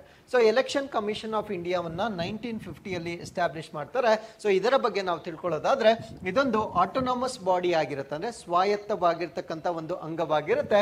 ಸೊ ಇದು ಕಾನ್ಸ್ಟಿಟ್ಯೂಷನಲ್ ಬಾಡಿ ಅಥವಾ ಸಾಂವಿಧಾನಿಕವಾಗಿರ್ತಕ್ಕಂಥ ಒಂದು ಅಂಗವಾಗಿರುತ್ತೆ. ಸೊ ಇವರು parliament, state legislator, office of the president ಮತ್ತೆ vice president of India, so ಇವರೆಲ್ಲರಿಗೂ ಚುನಾವಣೆಯನ್ನ ಕಂಡಕ್ಟ್ ಮಾಡ್ತಕ್ಕಂಥ ಜವಾಬ್ದಾರಿಯನ್ನ ಎಲೆಕ್ಷನ್ ಕಮಿಷನ್ ಆಫ್ ಇಂಡಿಯಾಗೆ ಕೊಟ್ಟಿರ್ತಕ್ಕಂಥದ್ದನ್ನ ನಾವು ನೋಡ್ಬೋದಾಗಿರುತ್ತೆ. ಸೊ ಅದ್ರ ಜೊತೆಗೆ ಇವರು free, fair and transparent elections ಅಂದ್ರೆ ಈ ಒಂದು ಚುನಾವಣೆಗಳನ್ನ ಪಾರದರ್ಶಕವಾಗಿ ಕಂಡಕ್ಟ್ ಮಾಡ್ತಕ್ಕಂಥ ಒಂದು ರೆಸ್ಪಾನ್ಸಿಬಿಲಿಟಿ ಅಥವಾ ಒಂದು ವಿಷನ್ ಅನ್ನ ಸೊ ಈ ಒಂದು ಎಲೆಕ್ಷನ್ ಕಮಿಷನ್ ಆಫ್ ಇಂಡಿಯಾಗೆ ನೀಡಲಾಗಿರುತ್ತೆ. So Himachal Pradesh state food day ಅಥವಾ ಹಿಮಾಚಲ ಪ್ರದೇಶ ರಾಜ್ಯತ್ವ ದಿನ ಅಂದ್ರೆ ಅದನ್ನ ಸ್ಟೇಟ್ ಅಂತ ಯಾವಾಗ ಡಿಕ್ಲೇರ್ ಮಾಡಿದ್ರು ಅದನ್ನ ನಾವು ಸ್ಟೇಟ್ ಫುಡ್ ಡೇ ಅಂತ ಕರಿತೇವೆ. ಸೊ ಇದು ನಮ್ಮ ಭಾರತ ದೇಶದ ಇದು 55th ಸ್ಟೇಟ್ ಫುಡ್ ಡೇ ಅನ್ನ ಸೆಲೆಬ್ರೇಟ್ ಮಾಡ್ತಾ ಇದೆ. ಸೊ ಯಾವ ದಿನಾಂಕದಂದು ಅಂದ್ರೆ ಜನವರಿ 25ನೇ ತಾರೀಕು ಹಿಮಾಚಲ ಪ್ರದೇಶ ತನ್ನ ರಾಜ್ಯತ್ವ ದಿನವನ್ನ ಆಚರಣೆ ಮಾಡಲಾಗುತ್ತೆ. ಸೊ ಇದು ನಮ್ಮ ಭಾರತ ದೇಶದ ರಾಜ್ಯವಾಗಿ 1971 ಇದನ್ನ ಸ್ಟೇಟ್ ಅಂತ ಡಿಕ್ಲೇರ್ ಮಾಡ್ತಾರೆ. ಸೊ ಇದಕ್ಕಿಂತ ಮುಂಚೆ ಇದು ಯೂನಿಯನ್ ಟೆರಿಟರಿ ಆಗಿತ್ತು. ಸೊ ಯೂನಿಯನ್ ಟೆರಿಟರಿ ಆಗಿ ನವೆಂಬರ್ 1, 1956 ಡಿಕ್ಲೇರ್ ಮಾಡಲಾಗಿರುತ್ತೆ. ಸೊ ಅದಾದ್ಮೇಲೆ ಜನವರಿ 25, 1971 ಇದಕ್ಕೆ ಸ್ಟೇಟ್ ವುಡ್ ಅಂತ ಡಿಕ್ಲೇರ್ ಮಾಡ್ತಾರೆ. ಸೊ ಇದನ್ನ ಸ್ಟೇಟ್ ಅಂತ ಡಿಕ್ಲೇರ್ ಮಾಡಿದಾಗ ಇದು ನಮ್ಮ ಭಾರತ ದೇಶದ 18th ಅಥವಾ 18ನೇ ರಾಜ್ಯವಾಗಿ ಇದನ್ನ ಡಿಕ್ಲೇರ್ ಮಾಡಿರ್ತಕ್ಕಂಥದ್ದನ್ನ ನಾವು ನೋಡಬಹುದಾಗಿರುತ್ತೆ. So Uttar Pradesh foundation day, similarly ಉತ್ತರ ಪ್ರದೇಶದ ಸಂಸ್ಥಾಪನಾ ದಿನವನ್ನು ಕೂಡ ನಾವು ಇಲ್ಲಿ ಡಿಸ್ಕಸ್ ಮಾಡ್ತಾ ಇದ್ದೇವೆ. ಸೊ ಇವರು 76ನೇ ಸಂಸ್ಥಾಪನಾ ದಿನವನ್ನ ಸೆಲೆಬ್ರೇಟ್ ಮಾಡ್ತಾ ಇದ್ದಾರೆ. ಸೊ ಇದು ಸ್ಟೇಟ್ ಆಗಿರ್ತಕ್ಕಂಥದ್ದು ಜನವರಿ 24ನೇ ತಾರೀಕು ಇದನ್ನ ರಾಜ್ಯ ಅಂತ ಡಿಕ್ಲೇರ್ ಮಾಡ್ತಾರೆ. So the day marks the formation of state ಇನ್ 1950, 1950 ಇದನ್ನ ರಾಜ್ಯ ಅಂತ ಡಿಕ್ಲೇರ್ ಮಾಡ್ತಾರೆ. So renamed from United provinces, ಅಂದ್ರೆ ಇದನ್ನ ಯುನೈಟೆಡ್ ಪ್ರಾವಿನ್ಸಸ್ ಅಂತ ಏನ್ ಕರೀತಾ ಇದ್ರು, ಸೊ ಅದನ್ನ ಮರುನಾಮಕರಣ ಮಾಡುವ ಮುಖಾಂತರ ಇದನ್ನ 1950 ರಾಜ್ಯ ರಚನೆ ಆಗಿರ್ತಕ್ಕಂಥ ದಿನವನ್ನಾಗಿ ನಾವು ಕನ್ಸಿಡರ್ ಮಾಡಬಹುದಾಗಿರುತ್ತೆ. So after India's independence in 1947, ಅಂದ್ರೆ 1947 ಭಾರತ ದೇಶಕ್ಕೆ ಸ್ವತಂತ್ರ ಬಂದಾಗ the united provinces were renamed Uttar Pradesh in 1950, 1950 United ಪ್ರಾಂತ್ಯ ಅಂತ ಏನ್ ಕರೀತಾ ಇದ್ರು, ಸೊ ಅದನ್ನ 1950 ಉತ್ತರ ಪ್ರದೇಶ ಅಂತ ಅದಕ್ಕೆ ಮರುನಾಮಕರಣ ಮಾಡ್ತಾರೆ. ಸೊ ಅದಾದ್ಮೇಲೆ ಇನ್ 2000 ಅಂದ್ರೆ 2000ನೇ ಇಸ್ವಿಯಲ್ಲಿ state of Uttarakhand was carved out of Uttar Pradesh. So ಈ ಮುಂಚೆ ಉತ್ತರ ಪ್ರದೇಶ್, ಉತ್ತರಾಖಂಡ್ ಎರಡೂ ಕೂಡ ಒಂದೇ ರಾಜ್ಯವಾಗಿತ್ತು. ಸೊ 2000ನೇ ಇಸ್ವಿಯಲ್ಲಿ ಉತ್ತರ ಪ್ರದೇಶದಿಂದ ಉತ್ತರಾಖಂಡವನ್ನ ಸಪರೇಟ್ ಸ್ಟೇಟ್ ಆಗಿ ಡಿವೈಡ್ ಮಾಡ್ತಕ್ಕಂಥದ್ದನ್ನ ನಾವಿಲ್ಲಿ ನೋಡ್ಬೋದಾಗಿರುತ್ತೆ. ಸೊ ನ್ಯಾಷನಲ್ ಟೂರಿಸಂ ಡೇ ಅಥವಾ ರಾಷ್ಟ್ರೀಯ ಪ್ರವಾಸೋದ್ಯಮ ದಿನ. ಸೊ ಈ ಒಂದು ದಿನವನ್ನ ಪ್ರತಿ ವರ್ಷ 25ನೇ ಜನವರಿ ಆಚರಣೆ ಮಾಡಲಾಗುತ್ತೆ. ಸೊ ಇದರ ಹಿಸ್ಟ್ರಿಯನ್ನ ನಾವು ನೋಡೋದಾದ್ರೆ, ಸೊ ಈ ಒಂದು ದಿನಾಂಕದ ಸಿಗ್ನಿಫಿಕೆನ್ಸ್ ಏನು ಅಂದ್ರೆ ಡಿಪಾರ್ಟ್ಮೆಂಟ್ ಆಫ್ ಟೂರಿಸಂ ಅನ್ನ 1949 ಅಂದ್ರೆ 1949 ನಮ್ಮ ಭಾರತ ದೇಶದಲ್ಲಿ ಪ್ರವಾಸೋದ್ಯಮ ಇಲಾಖೆಯನ್ನ ಸ್ಥಾಪನೆ ಮಾಡಿರ್ತಕ್ಕಂಥ ದಿನಾಂಕವನ್ನ ಟೂರಿಸಂ ಡೇ ಆಗಿ ಸೆಲೆಬ್ರೇಟ್ ಮಾಡ್ತಕ್ಕಂಥದ್ದನ್ನ ನಾವು ನೋಡ್ಬೋದಾಗಿರುತ್ತೆ. ಸೊ ಈ ವರ್ಷದ ಥೀಮ್ ಏನಾಗಿರುತ್ತೆ ಅಂದ್ರೆ ಟೂರಿಸಂ ಫಾರ್ ಇನ್ಕ್ಲೂಸಿವ್ ಗ್ರೋತ್, ಅಂದರೆ ಅಂತರ್ಗತ ಬೆಳವಣಿಗೆಗಾಗಿ ಪ್ರವಾಸೋದ್ಯಮ ಅಂತಕ್ಕಂಥದ್ದು ಈ ವರ್ಷದ ಥೀಮ್ ಆಗಿರುತ್ತೆ. ಸೊ ಇಲ್ಲಿಗೆ ಇವತ್ತಿನ ಎಲ್ಲ ಅಪ್ಡೇಟ್ಸ್ಗಳು ಕಂಪ್ಲೀಟ್ ಆಗಿರುತ್ತೆ. So we have come to inquest challenge number 809. So ಇಲ್ಲಿಗೆ ನೀವು ವಿಡಿಯೋನ ಪಾಸ್ ಮಾಡ್ಕೊಳ್ಳಿ. ಸೊ ಇದು ಪ್ರಶ್ನೆ ಸಂಖ್ಯೆ 1, ಇದು ಪ್ರಶ್ನೆ ಸಂಖ್ಯೆ 2. ಸೊ ಮತ್ತೊಮ್ಮೆ ನಾಳಿನ ಅಪ್ಡೇಟ್ಸ್ನೊಂದಿಗೆ ನಾನು ನಿಮ್ಮನ್ನ ಭೇಟಿ ಆಗ್ತೇನೆ. ಸೊ ಅಲ್ಲಿವರೆಗೂ keep reading, take care of your selves, and thank you very much for watching this.